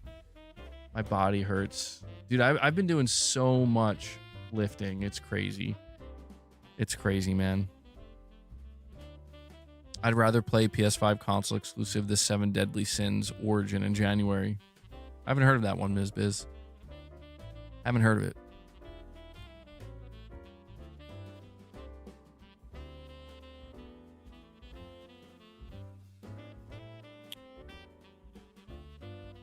Let's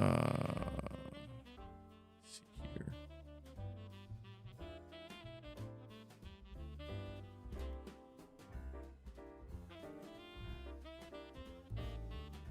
Okay.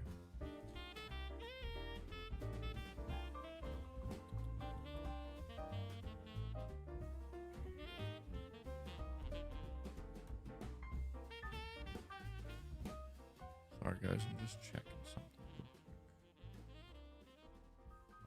All right. Yo, Zanarkan. He's like, I got you, MBG. He drops 5 membership gifts for you guys. Zanarkan, bro, thank you so much. You've been so generous today. He dropped like a ton of super chats. And now he even drops some member gifts on you guys.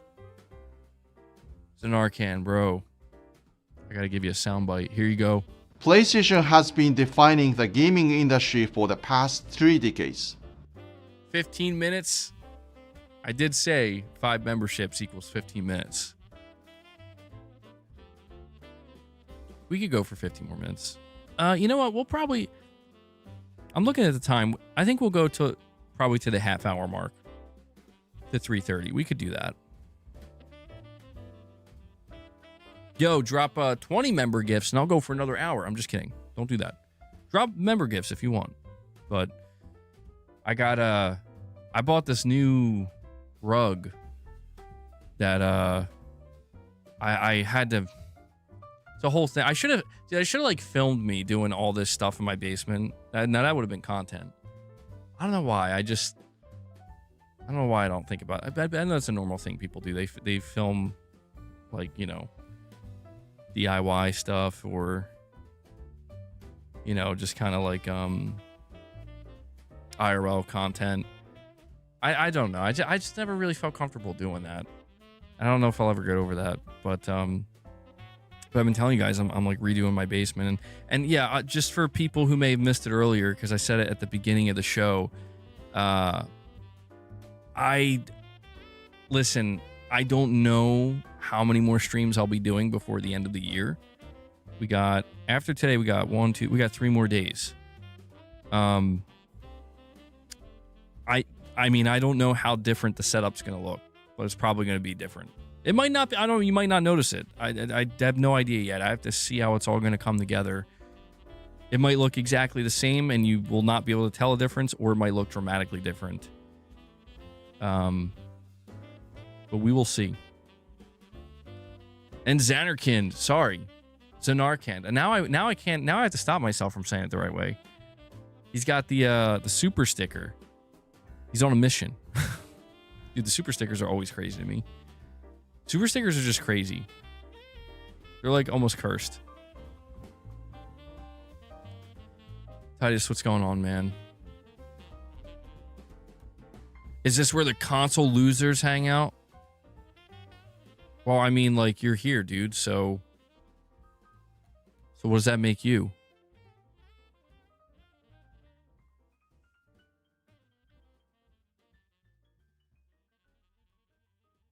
It's okay. It's okay.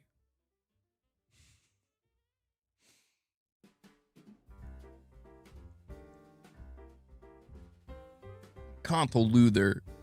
My console. My plastic box.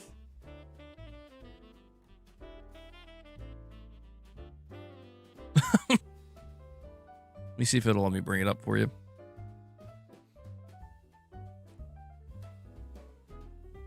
I try not to fall for the rage. It's not even falling for it, but it's just, you can easily identify what it is. But look, this person put this out. They say PS5 at 18 equals normal. PS5 at 25 equals acceptable. PS5 at 30 equals grow up. Now, when I took this screenshot, it was at 2 million views, but it's at like I think like over 4.5 million now, and this person's getting cooked, absolutely, but rightfully so. But it's like, I mean, I feel like, honestly though, like I'm not taking this seriously. This is just pure rage bait, and it's working. It's working very effectively. But the truth of the matter is, you could put any age here, and it's normal. Just normal. You'd be playing a PS5 at 12 years old, normal. You'd be playing it at 92 years old, 82 years old, normal. You'd be playing it at 52, 32. It's all normal. That's fine. It's the thing about this post though. The thing about this post in particular is it highlights a certain like stigma, I guess, that's been prevalent. Not nearly as prevalent these days, but it still exists. And it's always a little bit surprising to me that it exists. Although I don't think this is really, again, this post itself, this post itself is just rage bait, but it's the idea that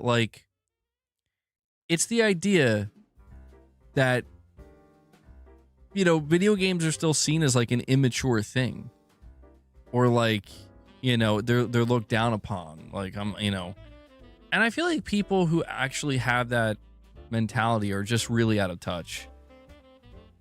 Like, I understand that back in the day when video games were up and coming, it was kind of treated like that.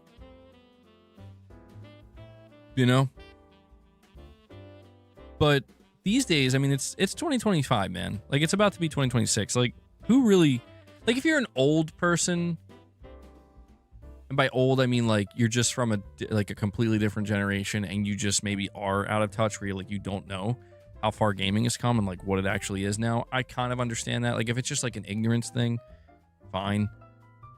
But the idea that people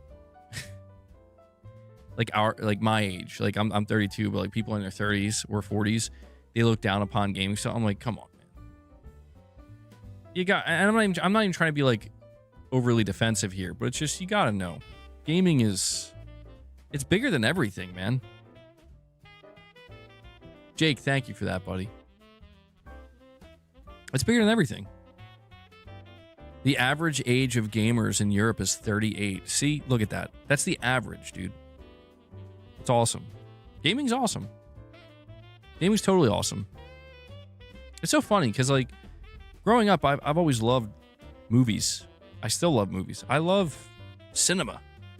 I do. I love it. I love music. I'm so passionate about music, man. But video games are just different. They always have been. They always will be. I love music though, man. I'd say like video games and music are the two. I mean, I don't know. I don't know where I'd be in life without them. Gaming has everything. It's true. Ray says, I'm 46 and I still play video games and I don't think I will stop. Yeah, I don't think I'll stop either. I've always thought about, like, if something were to happen to me where I couldn't play video games anymore, or like it would be really, really difficult.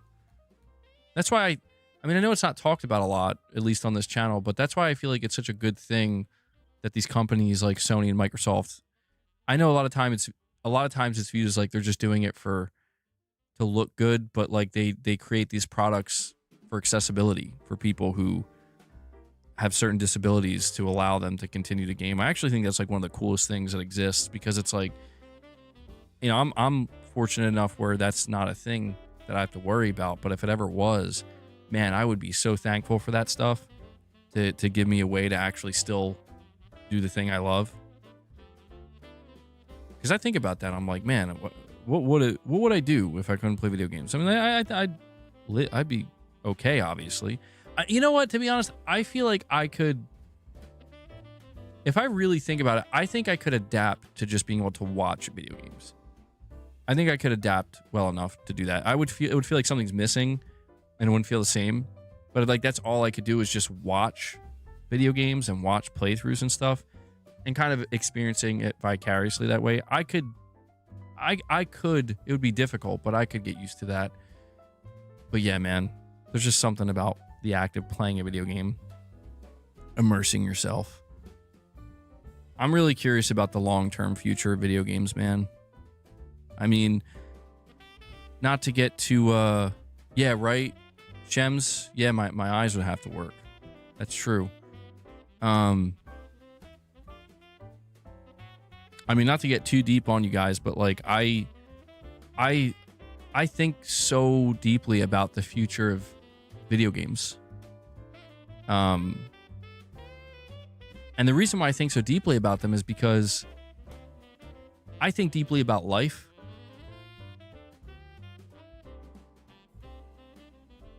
PlayStation Pete with a $2 super chat. He says, MBG, I just got my cat back. We'll go back to work January 2nd. Oh, Pete, I'm happy to hear that, bro. That's some good news. You got your cat back? What's his name? And you're going back to work on January 2nd. Yeah, I think you were saying I think you lost your job originally, but maybe you found some more work. I'm happy to hear that, PlayStation Pete. Good job, man. Gotta have faith. It's hard. It's gonna be the Matrix. Well, no, I mean, I think about, I think about life pretty deeply. So naturally, I'm going to think about video games deeply because of the impact they've had on my life, but also the impact it just has on humanity. ABG adults ages 18 and up, 60% of adults play video games weekly, with the average age of a player being 36 years old. That's incredible. That's awesome, actually. Yeah, like, I don't know. I've been delving into spirituality and thinking about my own personal faith, and I definitely don't consider myself religious. Like, I don't follow a specific religion. I guess you could say I'm a Christian, though. I'm a believer in Jesus. I believe in God. I struggle, though. I've struggled for a long time. I still do. Where, like, life is a crazy thing. But I'm mentioning these things because when I think about the future of video games, the more the more deeply I look into spirituality, it's like there's so much out there, and so much of it. And I'm not saying this to like offend anybody's beliefs or religion. It's not, so don't take offense to it, but it's just an abstract thought or a broad thought. It's that like so much of it almost seems to hint that like, yeah, this is all an illusion. And I know everybody thinks the Matrix, but without being so, cliche at this point about it, where it's like, it's the Matrix, guys. No, I mean, like, it's some kind of extremely, extremely sophisticated, dare I say, I don't know, simulation. I don't know if that's that term. I don't know that, many people would accept that term. I don't know if that term would align with many people's beliefs, but that fascinates me so deeply because when we look at video games and we look at how we've been able to kind of like create this like self-replicating code that if given a long enough time, it can create its own simulations and simulations within simulations. And I'm like, this is crazy when you think about that. When I look at even something like GTA 6, GTA 6 is so fascinating to me because it is seemingly going to represent the pinnacle, for now anyway, of like realism in video games. And like, if you could, I've made this, it's not really an analogy, but this kind of fantasy, I guess, because I don't know, I guess we are kind of almost there, but the idea that GTA 6 releases at the graphical fidelity we've seen so far, you strap somebody into some kind of like harness, haptic feedback harness, put the VR headset on, put the headphones on. I mean, you just get them totally immersed. That's gonna trick your brain pretty severely. Like you could really mess yourself up where you're like, I think this is real. I don't even know what's real anymore. You know, it's crazy. It's crazy. OTG 1776 with a $10 super chat says, just got out of church, but we all struggle, brother. God will see us through to the end. God bless you and keep you, brother. Well, thank you. Thank you for that, OTG. Yeah, I don't know. I don't know if I want to say I've had an awakening, so to speak. It's, you know, I'm not trying to be like dramatic with it or anything, but I don't know. This year in life, it's been this year. I feel like I truly got humbled. You know, like I've had some rough years. I've had some struggles, and everybody does. But you know, you hear the saying that like life will humble you, and this was like the year where, and I'm not saying it was all bad. There was good too, certainly, but just some of the things that occurred, especially, there's like one thing in particular. I'm not going to talk about it here because I'm not trying to turn it into that, but there was like one thing in particular at the beginning of the year, if you know, you know, that like I'm still, I don't know, that shook me to my core, and I've not been the same since. And I just kind of realized like I'm never going to be the same. And it's just one of these things where like as it just started gnawing at me and eating at me more and more and more, and I'm starting to feel like, okay, like I'm drifting further and further and further. And eventually I just kind of got to, and you know, the way I've handled things my whole life, mostly my whole life, is this kind of internal monologue of like, you got this, you know, like it's fine. Like you know, you can handle it. And you know, there were so many situations in my life where I'd have like this kind of internal thought of just like, don't let it get to you. You know, don't let it break you. Don't cave. You know what I mean? And I don't know. This was the year where I can say, and like, it finally, I guess it just got to me. But it feels almost like a good thing in a sense, where it's like, you know, sometimes they say you have to hit your lowest point, where you have to break before you can really see the light, so to speak, or find your way, or the path becomes clear. Weird noises again, man. I'm hearing voices, bro. I'm just kidding. And PlayStation Pete with a $2 chat says, my cat's name is River. Different franchise. Oh, okay, different Domino's franchise. Nice, dude. Man, Domino's sounds good. Not gonna lie. That's a good name, though, River. I like that. MBG, take a look at Islam in its clearest and most sincerest form. If you're interested in life's origins, religion, and belief, believe me, it'll be worth it. Yeah, it's hard because, like, I guess for me, like, Christianity is what's always been present in my life, and I've explored other religions. I have to say, like, Gnosticism has really piqued my interest lately. So it's very, very interesting to me.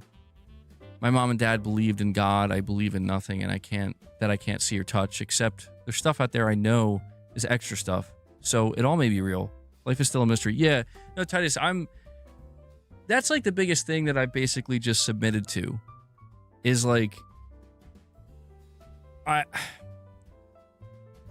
guess for me, it's like, I spent the longest time just kind of being like, I know there's all this, as we call it, like, stuff. There's just so much stuff that's incomprehensible.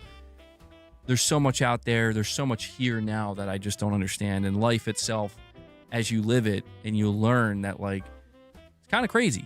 You know, that there's just things that are going to happen and there's not going to be any answers. And I think for the longest time, I just kind of viewed it as, I guess I've just like shifted my perspective, where when I'm faced with something that I don't understand, that's very difficult, like, why does suffering exist? Why do bad things happen? Why do bad things happen to good people? And there's just this kind of like seemingly unexplained chaos. A lot of times I would just view what people would refer to as like a belief in God, or having faith, or believing that there's a reason for everything, or just trying to find any way to make sense of it, even if you just kind of settle on God works in mysterious ways and we can't know.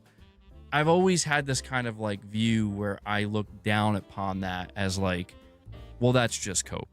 Like you're literally just finding a way to cope. And maybe that's true, but I also kind of realized that there's a strength there where I got humbled to the point where I'm like, I kind of need that too.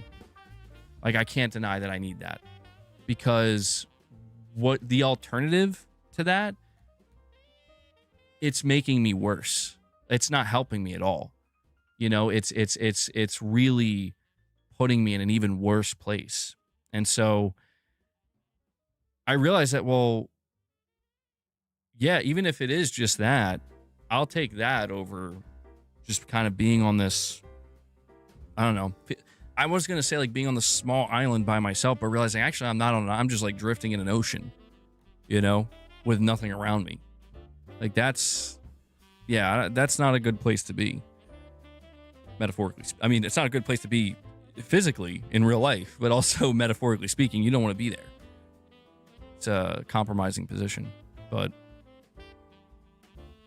MBG, the only thing I can tell you is that there are things we can't explain but are possible. I do think there is a greater power. The best you can do is live life and learn from your mistakes or past. Yeah, man. I mean, you start watching this stuff about like near-death experiences and the stories that people have, and it's truly fascinating, man. It's truly fascinating, and I don't know. Just very recently, I will say, like very recently, I just think I hit like a breaking point where I'm like, it's just, I don't know. I just kind of woke up and I'm like, it was this feeling of like, the best way I could explain it is I just woke up and I'm like, I think I'm ready. I feel ready. It's not even I feel ready. What that's for, I'm not exactly sure. Like what exactly I'm ready for, I don't know. But just something feels like it kind of shifted. The dial was turned into like a different direction, And we'll see. We'll see where that takes me. I'll be sure to keep you guys in the loop. We'll have plenty of members lounges coming up. This is a little, I guess, early taste of that. We're going to be thinking deep thoughts, deep conversations. I'm ready to rumble. That's exactly what it is, Biz. I woke up one day and I'm like, I'm ready to rumble. MBJ, I love gaming too, but to be honest, the internet and toxic opinions ruin it. In 2026, I'm avoiding reviews and opinions on all games. I'm going back to just being excited and playing them. Yeah, and I can't blame you, dude. It's gotten overwhelming. Yeah, that's one of the things that has absolutely contributed to this, Mac2, for me. Where it's like I've been, I mean, for me personally, it has been very difficult to navigate what a lot of this has turned into. But my view of it at this point, though, is like that's the learning experience. And that's not me forcing positivity. But it's just literally like, okay, well, the struggle can be in vain and it can be for nothing, or you can try if it's within your ability to make it for something. And I realized that, what, it all, for now, plays its part. Whether or not that adds up to something bigger or greater in the end, I don't know. And I'm probably not meant to know. But for now, as long as I can sit here, have some level of agency in my life, have some level of thought, I'm going to look at it as when I come across these things, they play their part. They play their role. And I guess I don't know. My mind has just shifted gears where it's like I view it as a challenge to kind of overcome. And sometimes the challenge is as simple as do nothing. Don't even look. Don't even listen. And if you happen to see it, or if you happen to hear it, or if it walks on by you, pay no mind. Just do your thing. And sometimes, for something that seems so simple, that can be the hardest challenge. When you look around the internet now, and everything is, well, I don't say everything, but so much of what you see out there It's rage bait. It's think about what it's trying to steal from you. Or what it's demanding from you. It's saying, not only do I want your attention, I want to impact your emotional state. And I think at some point people are going to wake up collectively. Maybe it's beginning. Maybe this is just me being optimistic going into next year. I could be totally wrong. But maybe people are starting to begin to wake up to that, like, do you really want to continue to give away that energy it's finite, it's within you, it exists, emotional, mental energy? The internet is the greatest place to waste it. It can be done, the internet is just like anything else, though. It can be good, or it can be, the internet is a tool, It can be used for good or bad. It can be used for positive, negative, or something negative. And just as you walk out your front door and you have the free will to decide where you're going to go, literally, like, where do you want to go? Because everything's out there, all different types of places with different vibes and different energy. You can choose where you want to go. The internet's the same way. When you pick up your phone or you go on your computer, you click, an app or the internet browser, you're deciding where you want to go. And I think that a lot of people are in the process of learning that you have to be careful not to let the tendrils kind of start enveloping you and wrapping around you, where it started with you deciding this is where you're going to go. Now it's not really a decision anymore. Now it's just routine. Now it's just part of your everyday life. But it's also something incredibly toxic that has actually done quite a lot of damage to you. Again, mentally and emotionally, and it's drained you. I think people are starting to wake up to that. Hopefully they are. And it's not to say, again, that's not to say you should force positivity. Where it's like everything's got to be positive, everything's got to be good. It's not about that, but it's about sometimes just accept. Sometimes it really is just about accepting that not everything has to be good all the time, because it's not. It's okay to criticize it, but with that criticism, accepting it for what it is. And I think that's the trick, is that so much of what has been weaponized, so much of what is just constantly being used as ammunition, what it's really preying on is people's inability to just accept. Because people don't like that there's this kind of association where, like, to accept something is to be weak. If you accept something for what it is, then that means you can't do anything about it. And it's like, well, guess what? That's 99% of life. Yeah, that's a harsh truth that people are at some point going to have to wake up to, where you can only control like 1%. Just the 1%. And most of it is just it's you. You can control you. That's about it. Anything else, you can't control. And the greatest awakening that I think many people end up, not many, but you would hope it's many, that some people have, is they realize that once you realize that and you start living based on that understanding that you can only control that 1% that is you and nothing else, that's when you actually start having the biggest influence around everything else around you. And you don't even know it. Once you stop trying, that's when it all starts to fall into place. It's an irony of life. Now, I'm not saying it's a guarantee. Nothing's a guarantee. There is a level of chaos involved here, a level of unpredictability, but generally speaking, you do have that. The one thing I can say, you do have that control over yourself. And if that's the only thing you can control, that's all you should really focus on. Anyway, I got really deep there. Sorry, I don't know. This is what happens. See, you get Zanarkand, he comes in, he's like, here's 5 memberships, bro. Go for another 50 minutes. I'm like, all right. And Kazjam comes in. Kazjam's like, I need another 5 minutes. MBG, I'm going to need another 5 minutes from you, bro. Kazjam, thank you so much for the member gift, buddy. Thank you. Appreciate it. Where's that take? So that brings us to 31. Thank you, guys. I appreciate the support. And I Am a Yodo renews their membership. Comes back to greatness awaits. I'm a Yodo. Thank you for that, buddy. That brings us to 32. I appreciate that. Thank you to everybody who's a who pays for their membership on a monthly basis. I really do appreciate that. You're saying I forgot to renew. Well, I'm glad you remembered, man. It definitely helps me out. And so we're at 32 members, guys. Good stuff. Good stuff. You know the truth.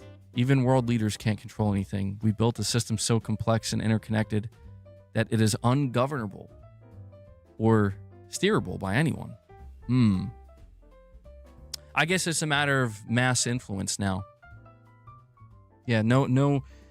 It seems like it's difficult for one individual to really do much.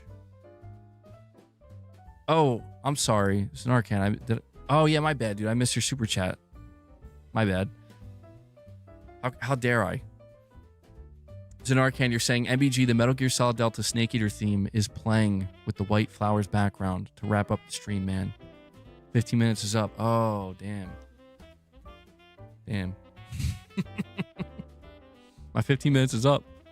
Wait, I got more to say, though. I got more to say. I probably... I do have to wrap it up, though, because I still got... I got work that's got to be done. Do you believe we operate... Do you believe or operate on... will I be able to say... I know this... Utilitarianism. Did I say that correctly? I need to get the correct definition of it, though. Let me see. Utilitarianism is a moral philosophy holding that the most ethical action is the one that maximizes overall happiness and minimizes suffering for the greatest number of people, focusing purely on outcomes rather than intentions. It's I mean, I guess to a degree, it's hard to say for sure. Like, I can't say that I operate my entire life that way. But I think, like, basically another way of saying this is, are you a bottom line type of person? You know? Are you a bottom line type of person where the end is greater than the means? I would say certainly at times in my life, it does. It absolutely has massive disadvantages. Yeah, it's one of these things where I would say I implement that when it seems appropriate to do so and when it makes the most sense. But I can certainly say that if I lived my life just straight up like that's the only way I live it, there'd be a lot of bad things that would probably happen. The flaws would start to, I think, add up. And I think that's kind of the thing is that I don't think there's any just one singular way. I think that's where people get messed up. You know, and just to kind of wrap this up, I think where people get really misguided, truly, is when they box themselves in, where it's like there is only one way. It's like and I know that for like many religions, I mean, even me saying like I'm a believer in Jesus or I consider myself a Christian, you know, even what I'm about to say, that would be considered, well, that's not true. Like the only way is Jesus. But it's like, I'm not trying to say anybody's wrong about anything. I just think that life is simply too complex and there are so many different things happening that I'll just put it this way. I don't feel, what's the appropriate word to use here? I don't feel, I guess the only word I can use is confident. It's for lack of a better term. It's not the term I want to use. There's a specific term I'm looking for. I can't find it right now. But, yo, Zanarkand's like 5 minutes, Jack, left until the MiGs come. Bro, this is the ending of Delta. Ain't no way. I don't feel as though I am the one that I should ever be the one to say this is the way. Because that would... The level of implication that goes with that, to me, speaks to the ego. And I think that's the word I'm looking for. I'm looking for ego. And I don't mean this, again, I'm not trying to offend anybody with what I'm saying here. And if there's any offense taken, it's not intentional. But it's like, the level of ego I would need to have to believe that I know the way. That I can confidently say, like, this is the only way. I feel like that is at risk of doing so much damage to not only me, but to people around me. Where it's like, who am I to say that? Who am I? It's fine if I want to believe that, but to project that earnestly. You know what I mean? I just don't think that's not how I can ever roll. And so that, I think, is where my open-mindedness comes in. Where I will have my own belief, and maybe my open-mindedness even goes to, again, I get to a point where, like, I question my own beliefs, but still trying to have some level of foundation. But to have my own belief, but separate that from, hey, man, I'm just a person too. And I don't know why I'm here. I don't know why any of us are here. I don't have the answers. And in a way, that's why I do choose to believe in God, because it's like, there is just this greater sense of, but if there's only one thing I would feel some level of confidence in saying, is that, yeah, I do think there is something or someone out there that actually does know. And whether or not that has anything to do with what we're doing here, we'll find out. But yeah, I'm going on. I know the MIGs are coming, bro. John DS7 says, I agree with you. So I recently moved to another state looking for that perfect place, only to realize I had everything I needed where I was. Yeah, that's a, I know the feeling. I've been there, not necessarily in that exact position where I moved to another state, but I know exactly the feeling you're describing. Sometimes, it's like the age-old saying, you don't know what you had till it's gone, and that's a real thing, and that's something you learn over time and through life experience. And as you get older and you experience that enough, it makes it easier to actually have an appreciation. Like is the grass truly greener on the other side? And I think to me, that's the most fascinating aspect of life. I dwell on that so much. I think about it all the time. I think about people who have what you would call everything. And I think about people who have nothing. And I think about how this is something that a lot of people wouldn't ever admit. Some people would admit it, but there's a lot of people, if your instinctive reaction to what I'm about to say is speak for yourself or whatever, then it tells me that you have a lot of, there are a lot of challenges in your life, a lot of struggles. But people deep down, and it could also just be an evolutionary thing, how we're designed, we need some kind of struggle. Now, that, to what degree varies, but everybody needs some kind of struggle. If you give a person everything and you give them the closest thing to a perfect life, they're going to crave struggle. They're going to crave a challenge. They're going to crave something to overcome, because that is like how we're designed. And some people would say that's the human spirit, but it's a fascinating thing to witness where, there's people in positions where they don't get to choose their struggles, and they would laugh at that idea. Like, I don't need any more struggle. I have more struggle than I can deal with. But then there are people where they have it so good that, they find struggles in the strangest places where it's like, really? Like, this is your biggest problem of the day? The whole saying, like, first world problems. But that's the key, though, is like, so what's different? The perception, because even though objectively speaking, we can say that, like, a person who's a multimillionaire and living a very easy lifestyle, I guess you could say, a very pampered lifestyle, if their biggest problem of the day is, oh my God, like, I spilled something on my carpet and it's like staining it or whatever. and I'm gonna have to get that taken care of. And it's like it's for, in their mind, it's like it's a massive stressor, and it really bothered them. That compared to somebody who's, working multiple jobs, barely getting by, just trying to figure out how they're gonna make their paycheck stretch into, over the next 2 weeks. And that's their biggest problem of like, am I going to be able to have enough food to cook meals till my next paycheck?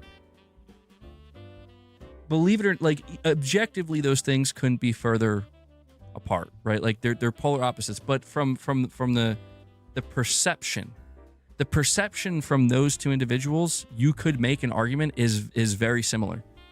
The emotion that's felt and the stress. And that's what makes life so strange and the human brain so fascinating, where it's like, how could that be possible? It is. Just ask the person who's stressed out about that wine stain on their carpet and how they're maybe they love that carpet, and I don't know, now that they're worried about how much it's going to cost them and how much of an inconvenience it's going to be. That person, how do you measure the level of negative feelings and stress that they're experiencing? And that's where I'm saying it's like there's an internal battle going on with people at all times. I don't even know. I don't even know what I'm talking about at this point. Hey, I'm a Yodo gets it. Yeah, and it's one of these things where you learn over time, where it's like how you perceive life and the world around you is everything. I mean, it truly is. Like, it's all you have. That is, when I tell you, that's the only thing I feel egotistical enough to actually say definitively, is when I tell you that is the only thing you can control. It's true. I feel like that is the universal truth that's applicable to every human being. And that's not me saying that you should feel good about everything. I'm just saying it's up to you. How you perceive your situation. No one can choose that for you.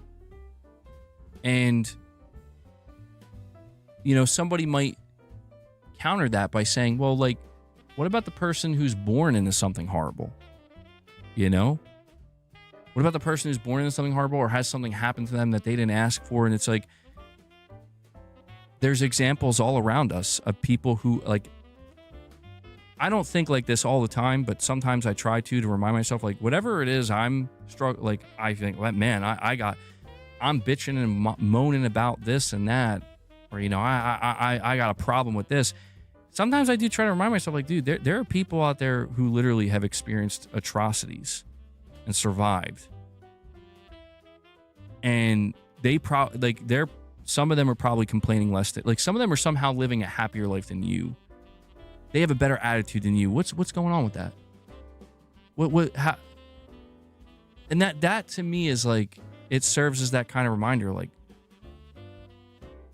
yeah, I don't know what I'm complaining about.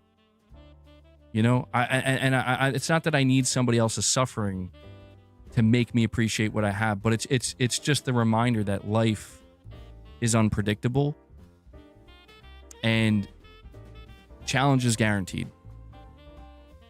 And maybe, I know this may sound crazy, but maybe there is something to be said for trying to be just a little bit thankful for some of the challenges you do have, because it's the realization that those challenges could be multiplied by 100. Damn it, did I miss another? I'm sorry. I'm so in my own head right now. Center Kid's like, bro. Zanarkand. He says, someday you feed on a tree frog. MGS Delta theme. Yeah, I mean, that could be me feeding on a tree frog. We got to be grateful for PlayStation and Totokism. All right. I went on for a whole nother hour, but I appreciate you guys listening. Clearly this last hour was supposed to be a members lounge, but there you go. A little taste of some of the members lounge goodness. Oh, by the way, Gaming Survivor, I'm so glad you're here. I know you weren't here earlier, so I'll tell you now. I'm in the process of redoing my basement. That's right. Took some pictures of the mold for you. No, actually, dude, Gaming Survivor, I'll tell you what. I had to, before I like repainted my basement floor yesterday. But before I did that, I had this specific paint for the bathroom. I got to figure out the situation with my bathroom because I got to get like a fan in there or something. I got to get better circulation in there because the ceiling, I don't know. It was mildew. Maybe it was mold, but I don't know what it was.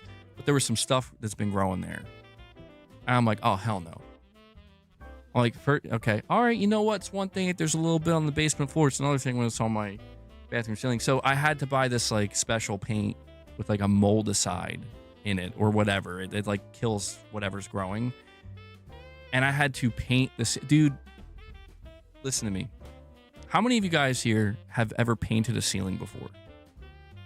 Because I think this may have been my first time ever painting a ceiling. I've painted before. I don't think I've ever painted a ceiling. And this is a really tight, confined space, which you would think would be better. I think I went in underprepared. I'm just saying it was a nightmare. It was a nightmare, dude. Like, it was the most unpleasant. It makes me never want to paint anything again. I did it. I got it done. It was messy. And, dude, at one point, I'm holding the paint. I got, like, this little paint can. It's a, like, paint holder. I'm holding it by the handle in my right hand, and I'm standing on a ladder. I got the paintbrush, and I dip it. And, I'm looking up, and I'm painting. And at one point, my arm, for no reason, as I'm looking up, just starts tilting this way. And I hear this noise, and I'm like, what's that noise? I look down, and I'm just pouring the fucking paint on the floor. I'm like, I ain't built for this, bro. I'm like, I ain't built for this. I got the job done, though. I got the job done. No, dude, I know, Titus. See, this is where I'm still like a novice with painting. I've done it before, but it's been so inconsistent. It's been at sporadic times, and I have no idea what the quality of my paint jobs are. They're probably not good. I made the mistake because I have like a smaller bathroom, and the ceiling. It's one of these things where you have to live it and experience it. Like, unless you have somebody, like if my dad was still around and I like told him like, hey dad, like, you think a paintbrush would be like this paintbrush I'm going to use? You think this is going to work to paint the ceiling? My dad probably would be like, no. You're gonna need a roller. If you want to make this 10 times harder than it has to be, you can use that paintbrush. And I don't know why. Like, I just looked at it, I'm like, that's just pretty small surface area. Like, I'm just painting the ceiling. How difficult could it be? Dude, I'm like halfway through this. I didn't get the roller. My arm feels like it's gonna fall off. And I'm like standing on this ladder. And I'm like, what am I doing here, bro? Like, I just didn't know. But I got it done, though. And yes, when I went to go paint the floor in the basement, I used a roller for that. I got one of those long extender rods. I got extended rod. And I still don't think I did a good job, man. I don't know. I did the best I could. I think I did a job that I think was supposed to be spread into 2 days at least, and I tried to do it all in one day, and by the end of it, I'm like, I'm dying over here.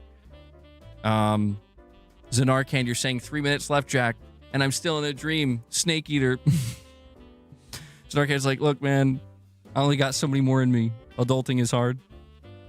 You've got to learn to bend the knee. Finally fixed the mold. Well, yeah, I got a little bit distracted there. I had to fix the mold in my bathroom, apparently. Took care of that. I hope that shit actually works, because if it doesn't, it's going to be such a problem. But it wasn't too bad, I don't think. It was just a little bit on the ceiling. But I got to figure out how to get better ventilation in there. Anyway, to become a home improvement channel eventually. Gaming Survivor, I was trying to tell you, I've completely, dude, I should have filmed. I really thought, I was like, I should just film myself doing this shit. But I don't know. I'm so focused on getting the job done. I'm like, I don't have time for that. You guys would have loved the content though. I had to spend, I shit you not, I think I spent like 9 to 10 hours clearing out that basement, at least one half of it. And it's just like a whole half of the house, basically. Dude, I hope the trash people here. Where's Shadowlink at, bro? I think that's what he does. I hope that they I hope that they are able to take all of it, because like there was so much. It was brutal. But I'm redoing the basement. I'm redoing it, and I'm trying to make like the ultimate, I don't know, not stream. I don't say ultimate stream, because when you guys see it on your end, it's not gonna look much different. But I'm gonna try to make like a gaming area, or an area for like my electric drum kit, weightlifting area. Just make it. I'm trying to redo it. And I think I bit off a little bit more than I can chew here, man. It ain't easy. I'm learning firsthand how tough this work is. Like I've done some stuff like this in the past, a little bit here and there, and I never liked it, man, because I'm just not built for it. Like maybe as I get older, I'm getting a little bit better at it, but it's a struggle. It is. I'm learning as I go here. So, read The Ragged Trousered Philanthropists. It's a political book slightly.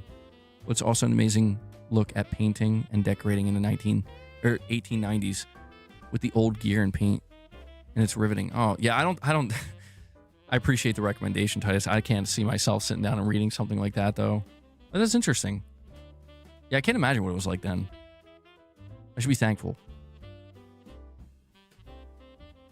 MBG tries to better himself, starting with the basement. No, for real. For real. I'm trying. You need a monument dedicated to the defeat of the mold.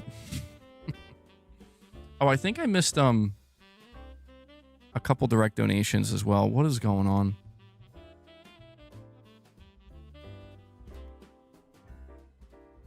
Dude, okay. Rich Rod, I believe, has reached a new level of I think Rich Rod went insane. He's pretending to be MacTube. It's not MacTube.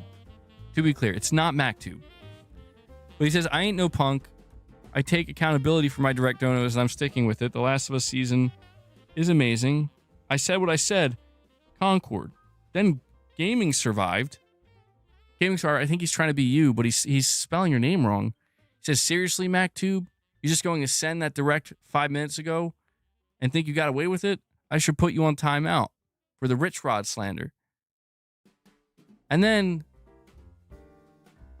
this person who's definitely not MacTube saying Gaming survived, bruh, don't be responding to my direct donos as MBG ignores them.